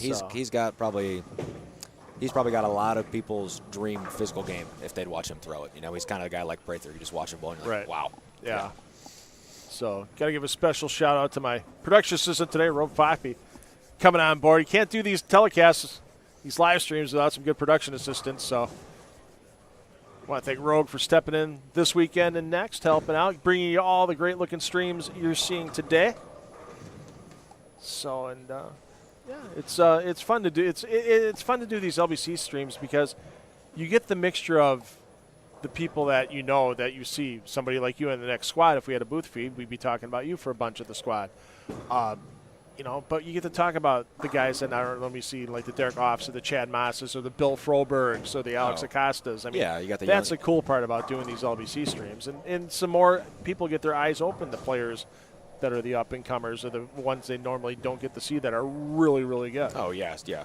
You got the young guys, you got the old guys, you got the amateurs that probably could have bowled on tour if they chose to, if life, maybe made them choose a different path, whatever. But it is cool. You're right. It's a cool exposure to do these and see the variety. So we got Bailey Maverick. He's riding a big game again, front 4 before he left the single pin. Now he's picked up the spare. We'll stick with him for a few minutes. Strike behind it. Yeah, if he can find 250 this game, he's going to be looking pretty decent going into the last one. Right. He's got 270 going through 6. Yeah, so it's 236 over. 1436 is the total leading Open Classic currently. Yeah. When you think about that, it's 125 pins lower than last year. I don't think 1430 holds up. No. I think if he finds a way to get to like 1460, he's probably got a chance to. Yeah, that's probably a around a safe-ish number. I don't know if it'll be quite as high as last year for that division, but I think it'll still take quite a bit. Yeah. What made Bolero Wauwatosa a little bit higher scoring overall than what we're seeing here? I mean, you've bowled in both centers, obviously. Yeah. Than what we see here. Is it just the carry on the pin decks? Is it the way the ball gets through the pocket? I mean, yeah. there's all kinds of factors you can look at. It's kind of crazy because I'd actually think that this place is an easier center, just like generally speaking. I think that the surface is a little bit newer. It's a little more consistent. So I'm not like when we bowled our squad last year, the exempt squad, it was way too much rev rate. Yeah. So we didn't have high scores at all. You know, the winner didn't even come close to finishing third in the open division. Right. Yeah. So that's where it's a little weird. So I didn't get to see the easy part of the pattern like when everybody else got to bowl last year. Okay. So that's why I would think that, you know, for me, I would think that it's easier here. But obviously the scores last year were huge. So I think it must have just been. Maybe there was a little more hook last year because of the surface, and in the squads with less rev rate, it held up better. Okay. So maybe they had more free hook the whole time. Yeah. Maybe that's what it was. That makes sense. Yeah. I mean, that have to be my guess. Yeah, because we definitely have a newer surface here than that one. The one in Wauwatosa is pretty chewed up. 23 years old. Yeah, they put that in before the 2001 WIBC Championships. Wow. Yeah. Yeah. I remember helping out and watching that event a little bit. So wow. Milwaukee. Yeah, we're at that stage where all these synthetic surfaces are getting, 20, 25, sometimes 30 years old now. So we're at that point where a lot of centers are having to replace panels, but a lot of places don't want to do it because when synthetics came out, it was these are going to last forever. They're supposed to last forever, and now, they budgeted forever and not trying to never have to worry about it again. But now the panels are that was gross. Nasty stone 9 for Bailey there, especially coming off the single strike and not catching the double there. That's a stinger. Nothing near it. Oh, yeah, straight. It was 9 straight back. Oh. Yeah, it's funny. You look at what the bowling stadium in Reno's done, and it's been open since 1995, and they've put lanes in there 4 times already in 30 years. Yep. I mean, that's amazing. Yep, and they're probably one of the places that sees it as often enough that they need to. They're paying attention to it. It's like. South Point just replaced lanes last year in the lower center, and I think they're doing. Are they doing lanes upstairs sometime soon? Yeah, right? I heard within the next year or two. I think they're going to do it with the off year between the open and the women's. Oh, I want to go somewhere else. That makes sense. But yeah, same thing. They know it's not even a crazy high lineage place, but it's just a high profile building, so they want to make sure the surface is up to standards, right? Right. So. But when you've got bowling going 16 hours a day, 7 days a week for 4 months out of the year, it is. It does add up. It does. Yeah. That's a lot of lineage. That's a lot of traffic. Just. So let's get back and see where Froberg's. They're a frame behind. We'll get back here before Maverick gets back up. Okay. Froberg. Spare, strike, spare. Yeah. So he's trying to find it again. Let's get back to Hibbard here. Okay. As he's trying to find it through the pocket. It's a good shot there. So like he's just kind of grinding, 50 over. Yeah. Like bowling better this game. He's got 270 going through 8, so trying to find a good score and get himself up into a better cashing number at least. So. That is the one thing you're not going to need a ton like you will last year to cash. There's a few more entries in the event this year as well. It is a payoff of 1 of every 8 entries. Yeah. So I think it's probably a better location. I think is a big part of it. I think way more people would bowl, more willing to bowl in the Chicago area than the Milwaukee area, probably. Yeah, so. It's a 2 hour. I mean, if you're driving from south of here, it's 2 hours less you need to go. Yeah. Yeah, North, you'll get like the more people from the central region or maybe in the south because it's a little closer. They kind of come up like the Kentucky and Tennessee. It's an easier drive now. So Acosta's at 990, and he's going to shoot. He's going to be at 220 this game. So he's another player like Maverick with that shot of taking over the lead for Open Classic. But Acosta, you can tell how much he really wanted that one, and he just amped it. Oh, now he's in a 2-0.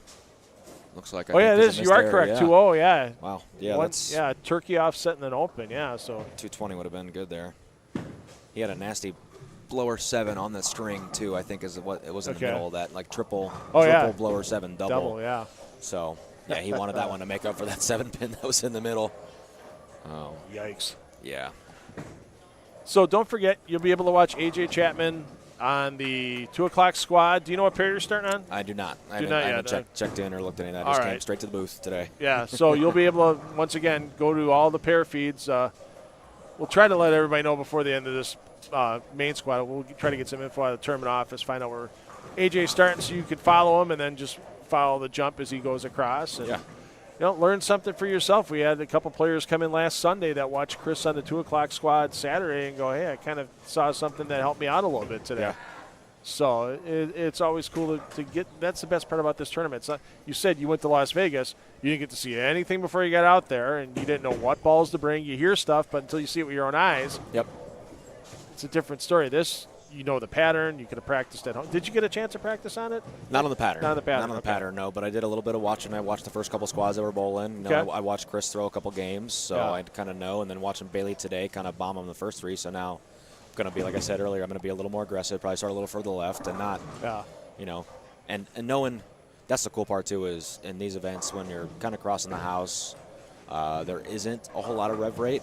I don't exactly have to worry about like trying to keep the pattern okay, so I can be more aggressive, and I don't have to worry about chewing up a lane or anything because I'm getting off it anyways. So. Yeah, you're getting 5 shots in each, and away you go. Yeah, so I can be Whoa! Yeah, look at how deep Maverick's getting. Wow. My goodness. Yeah, the last one's stone 9, so I bet he made probably moved like 3 off that one. Looks like he's just about over the gutter now, just getting in front of the ball return. But he wasn't going high again. I don't know what the single pin was before the 9 pin, but he made sure that one was not going high. I remember talking to Chris, and everybody can watch the interview we did with Chris last week on the PBA League Bowler Certification Facebook page, where he said I was going to make moves, and I was going to make tour moves, and I realized I can't make a tour move. Yeah. Where you guys would normally make that big 3-board, like a zone move, like a 3-2 or a 4-2 move, and all of a sudden, no, you can't do that because that ball's just not going to come back. Yeah. Yep, it should be a little more staggered. It should be lots of 1s and 2s. It might just be where you might maybe move in 1 every frame kind of thing, or every other frame. Right. Could be one of those days. And it's just the lack of rev rate compared to the tour. That's when you follow a pair, you follow Belmo. It's like, oh, I'm moving 6 this game. Like, you can't do the same thing. Like, oh, we missed the spare too. Oh my. Wheels. Off. Well, it's going to be interesting getting into that 6th and final game. So now he's going to have to get a double here and bowl another good one on the end. Yeah. Well, we'll follow Alex. We'll follow Bailey. Let's take a look on Froberg here. Froberg, he's going to need to. He's grinding it along too. Yeah, he's clean through 6 and. Bunch of 9 counts. He's got. I'm not sure. I know he 10 pin or 10 pin. Right. He's on 11 and 12. So we've seen some scores come off that pair. Yeah, that's been a good pair. But interesting as the day goes along. Yeah, I wonder if he's catching all the traffic behind the guys with rev rate, so I think he might be struggling to keep up with the moves. And now, just taking a peek back over here, Trenton Holtz, the lefty, he's at 902 after 4, and now he's got a chance to put up 246, so he's getting himself real close to the number that Maverick and Acosta are at. So now he's 150, so same thing. He finds 240, 250 again, get himself 200 over. So we'll stay here with Maverick's 10th frame, see if he can get 227 out of this. Yeah, this would be a big bail. A double here would be good. So you're going to be out in Colorado for Bowl Expo? They dragging you out there for that? Or? I'm not. I'm going to Junior Gold, though. Okay. So, be a Junior Gold. That's around the same time. Yep. So going up to Detroit. I think it's like we'll be up there for the registration day. Yeah. I think it's Saturday, like July 13th or 12th, something in there. But okay.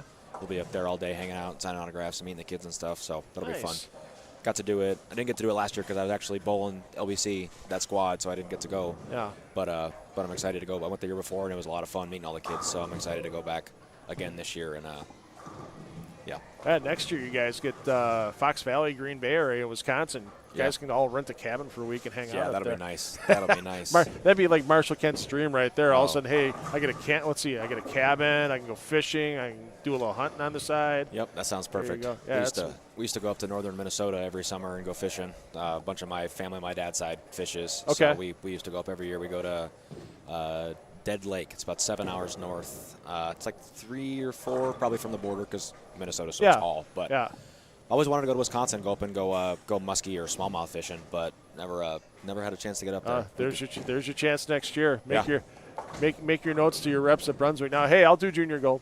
Yeah. So yep. there's sure, I'm in. Yeah. I'll yeah. I'll, I mean, because you can do salmon fishing off of Door County. You can true. if you want to do muskie fishing off of some of the lakes and streams up around Tomahawk. Oh yeah. There's still got to be good walleye fishing too, right? Oh yeah. Yeah. Oh, absolutely. I figured it's got to be good. That's what we were it's my catching. favorite. It's my favorite fish for fish fries. Walleye. Oh yeah, it's the best eaten fresh fish there is. Yeah. It's so good. Yeah.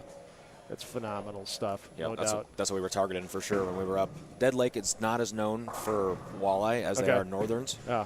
So we caught lots of northern pike for people that don't know what northern means, but we caught lots of northern. And my dad, last time we were up there, Dad caught a nice one. He got like a 4.5 pound walleye. Oh wow! Yeah, it was good. Yeah, I was gonna say that's some good eating there. Really good eating size. Yeah, it's a good trip. It's been probably 5 or 6 years since I've been up there, but I would like to get up and go fishing again. Yeah, there, and drag your dad with you, Junior Gold next year. Yeah. There you go. Yeah, he'll come. Well, AJ, thanks for sitting with us for a couple of games. I know they want you to go around and talk to people and stuff. And, it's the great part about this LBC National Championships this year.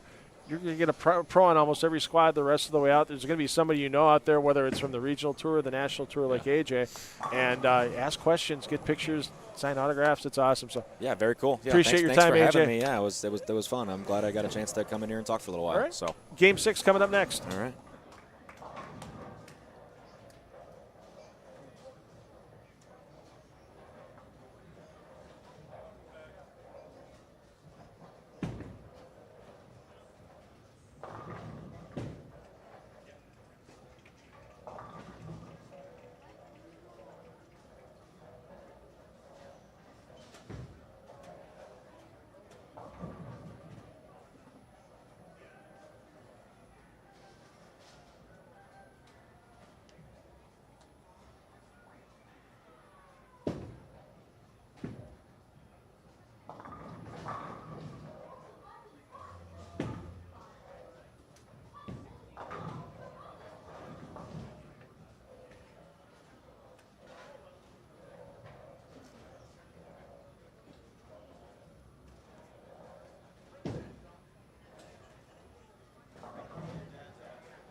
All right, we've got breaking news. Let's get over to lanes 29 and 30.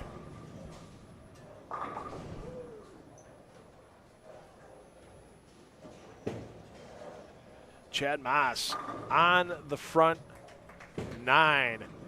Chad Moss, the first person in PBA LBC National Championships history to throw 2 300 games in the history of the event. Of course, that was just last year. He threw 2 on his 1 qualifying squad. Now he's looking to become the first player to have 3 300 games in LBC National Championships history. He's already got the bookend mini Dukes.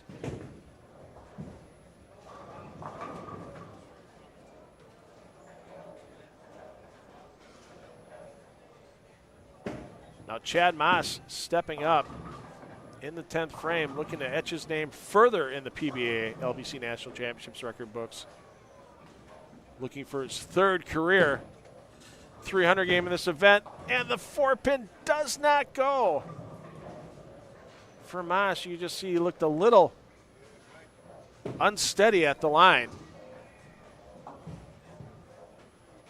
But still, Moss getting himself in contention for the overall lead of this event. Derek Off having a nice run as well, and we could have a lot of changes at the top of this Open Classic Division leaderboard. As our sixth and final game of this 9 a.m. qualifying squad will take place momentarily.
All right, $2 Phil back with you here from Bolero Mount Prospect.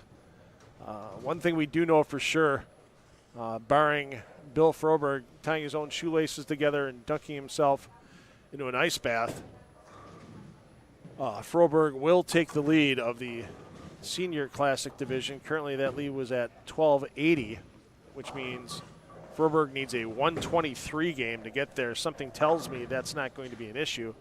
It'll just be how many pins will Froberg be leading that division by after his sixth and final game is done. We also have Chad Moss and Bailey Maverick, among others, that are 200 over for 5 games using the PBA scoring system, using standard scoring. They're in the 1,200 range, with the top scorer right now in the Open Classic division, Matt Mesker, at 1436. So we should also have a new leader in the Open Classic division as well. We'll talk to those players once we're done with the squad, and shortly thereafter,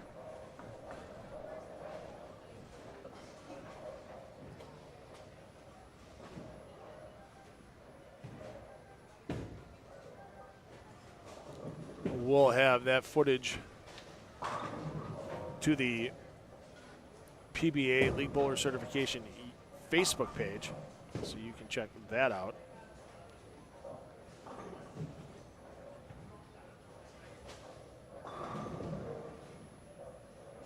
Let's take a peek in on Alex Acosta. He's approaching that 1,200 range, but Acosta, unfortunately, right now, Dutch through 5.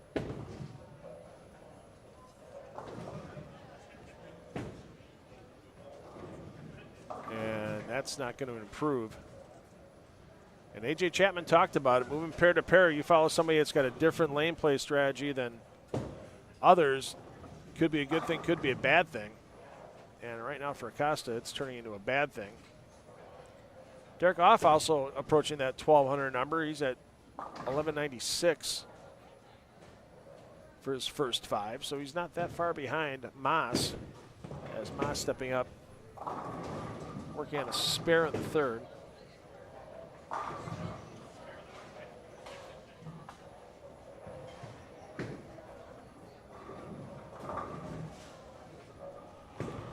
And Moss takes them all back.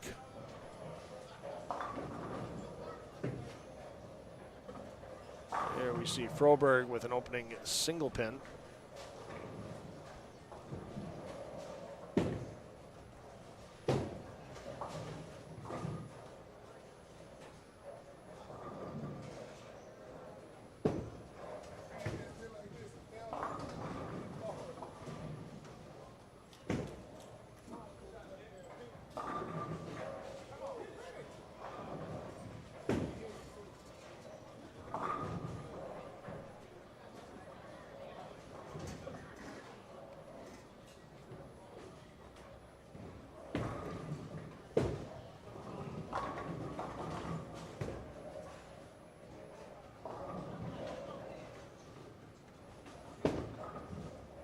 And we mentioned Bailey Maverick.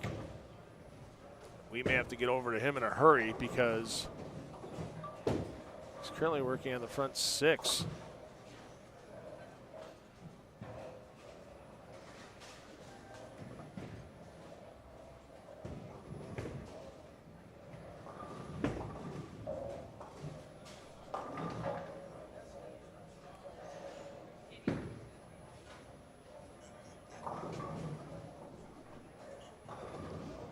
Maverick, let's take a peek in here. He's just walking off the lane. There you see on lane 26 coming back on that 6-bagger. He just left a 2-pin.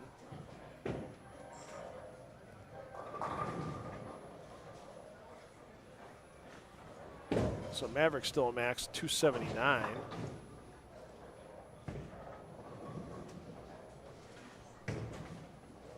And they're going to have to respot that for Maverick. So let's get it back over as we'll see Moss come into the left lane here, lane 31. Coming off a 278 game, can better that by a pin if he can go all the way off the sheet here. Long way to go. is. This is his beverage frame shot. Oh, can't believe it. That 5-pin finished like a foot in front of the 7. My goodness.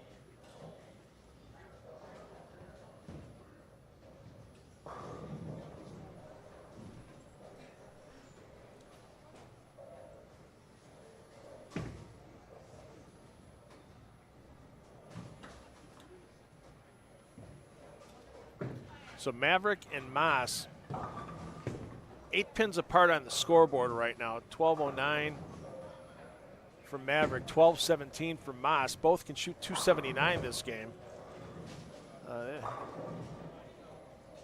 You never know. It's a long run yet in this tournament. 4 more weekends. As Lubinsky takes down the 2, 8, and 10. Little head shake there. But there could be one shot between those two players that might be a 5-figure difference between first and second. We'll see who steps up here.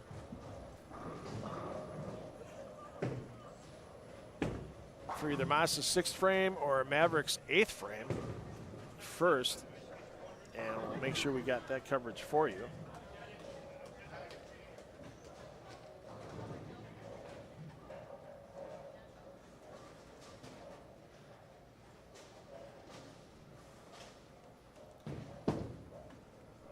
Moss firing first.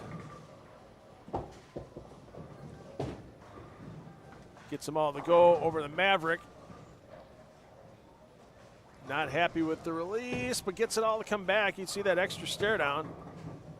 And the fist pump on the way back. That's one of those, yeah, I got away with that one, and I know it's there for me in the 10th.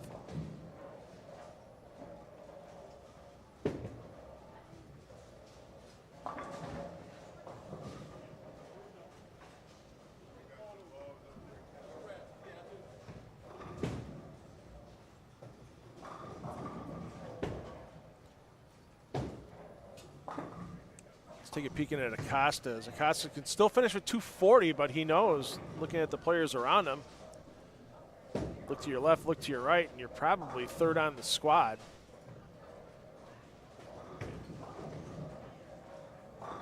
You would add enough to take the lead overall. Would have gotten to 14:38. If he gets the last 2, and sometimes it gets so much easier to throw when that title's not on the line anymore. But still, it's going to be a good payday for Acosta once this is done.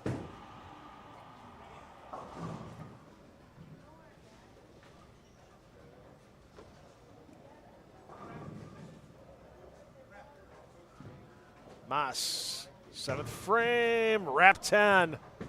And now the lead in the event is Mavericks to grab.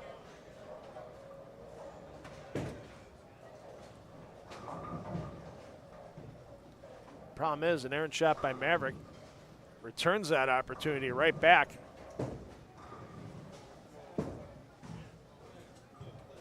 Tomas.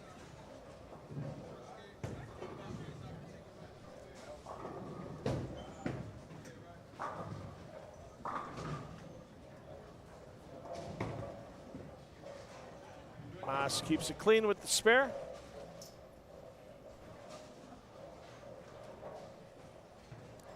Now over to Maverick. Waiting for him to step up in his 9th frame.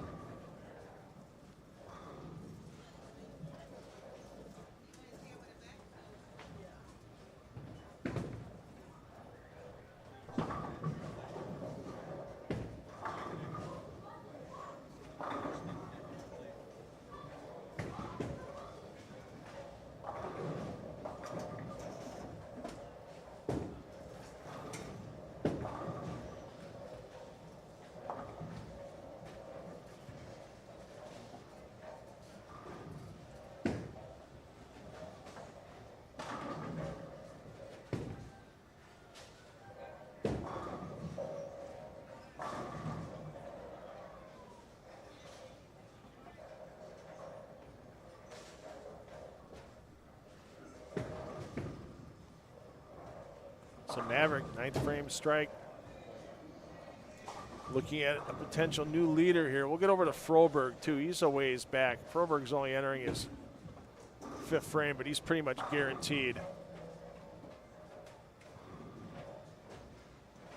Let's get over to Froberg right now. There's the 3-bagger. And basically just knocking pins over. We'll have Froberg in our senior classic division lead. Moss did bounce back to strike in the 8th, but he's playing catch up now to Maverick.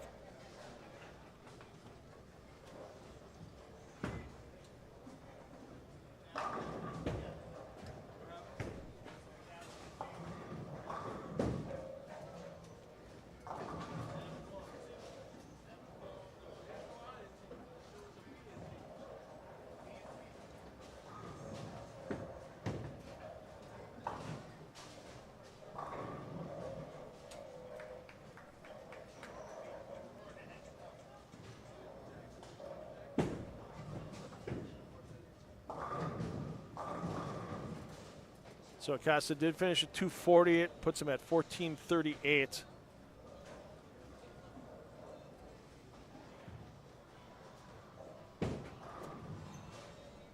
Temporarily in the Open Classic Division lead, but that's not lasting for long. As the man you're going to see stepping up here on lane 25 will clamp down on that title with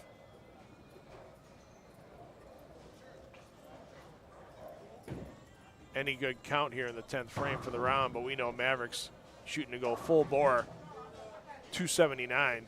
And that would get him to 1488 for his 6-game qualifying block.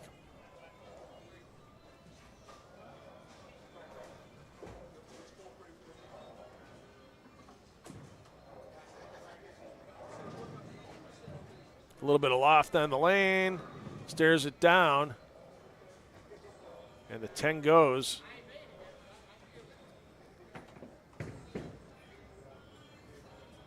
And with one more strike, that will assure Maverick leaving this squad in the Open Classic Division lead.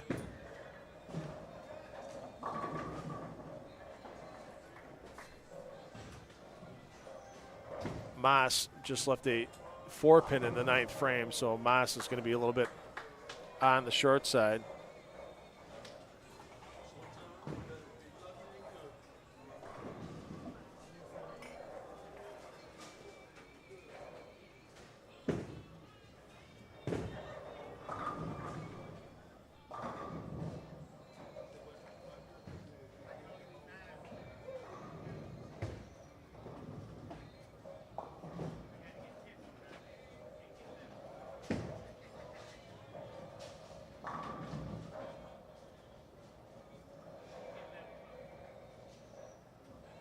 There we go. There's your new leader in the Open Classic Division. Maverick can get to 1488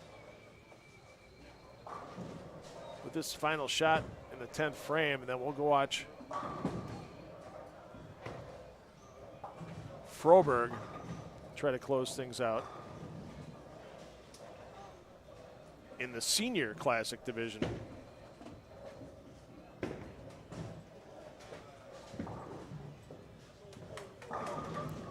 The very quick 4 steps, shorten that delivery up.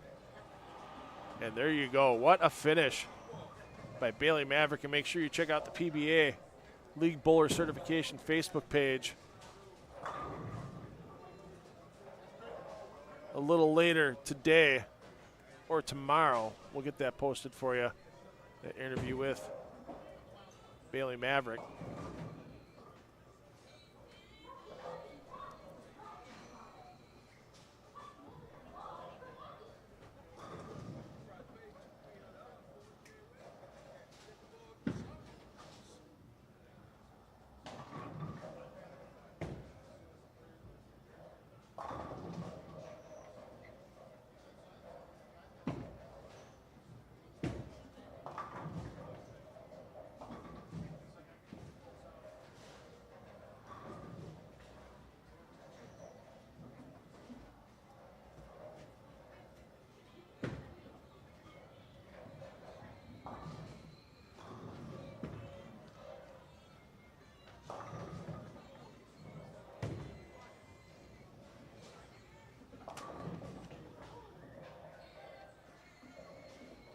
And, of course, as soon as I say leaders are no longer in doubt, here's Matt Hibbard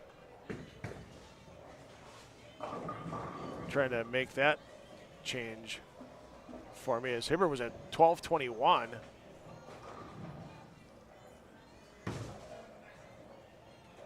And with that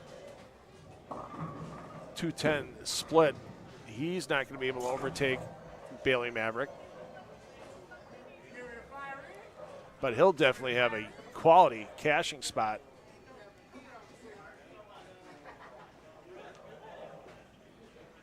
Stay here for Hibbard.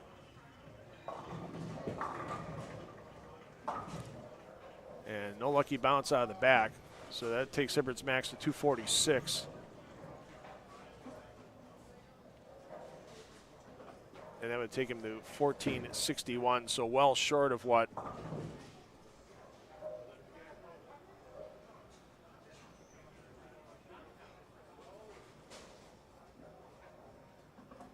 Maverick has posted to the board.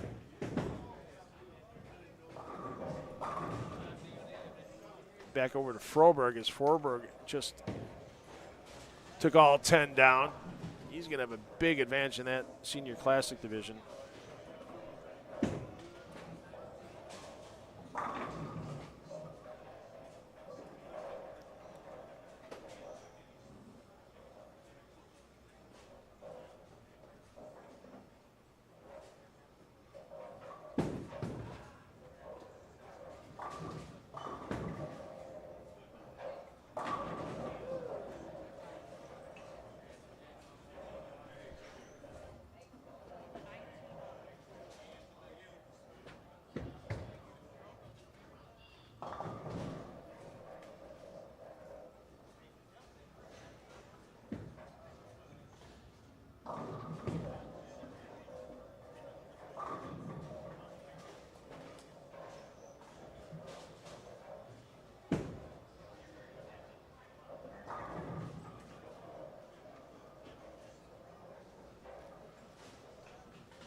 All right. So I pulled away from the Moss pairing too quickly as Derek Oaf didn't have a chance to get past Maverick by the time Maverick finished his 10th frame. But Oaf finished with a big close. And Oaf ended up at 1486, just 2 pins behind Maverick. So good thing Maverick had them all in the 10th. Otherwise, we would have had a different leader with our top 2 players out of the Open Classic division making the PBA LBC National Championships clash in Portland in September. Is it possible that they could both be off this squad? We've got a lot of weekends to go yet. No doubt about that.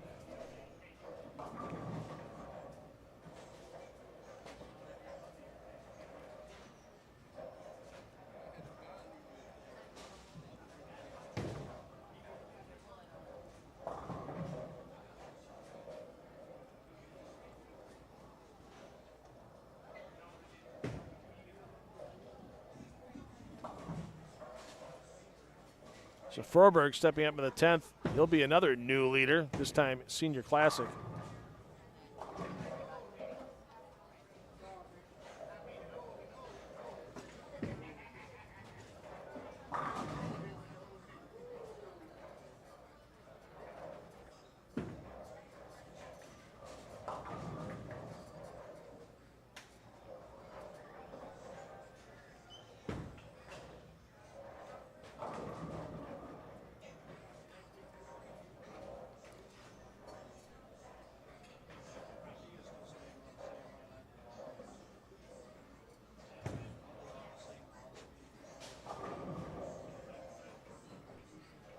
How about that? Froberg just keeps it rolling. Boy, he struggled the first two games. Was at 388 for his first two, minus 12 on the PBA, plus minus system to par. And now he's going to finish possibly 200 over. That's a 250 average his last 4 games. That is just incredible for Froberg to turn that around.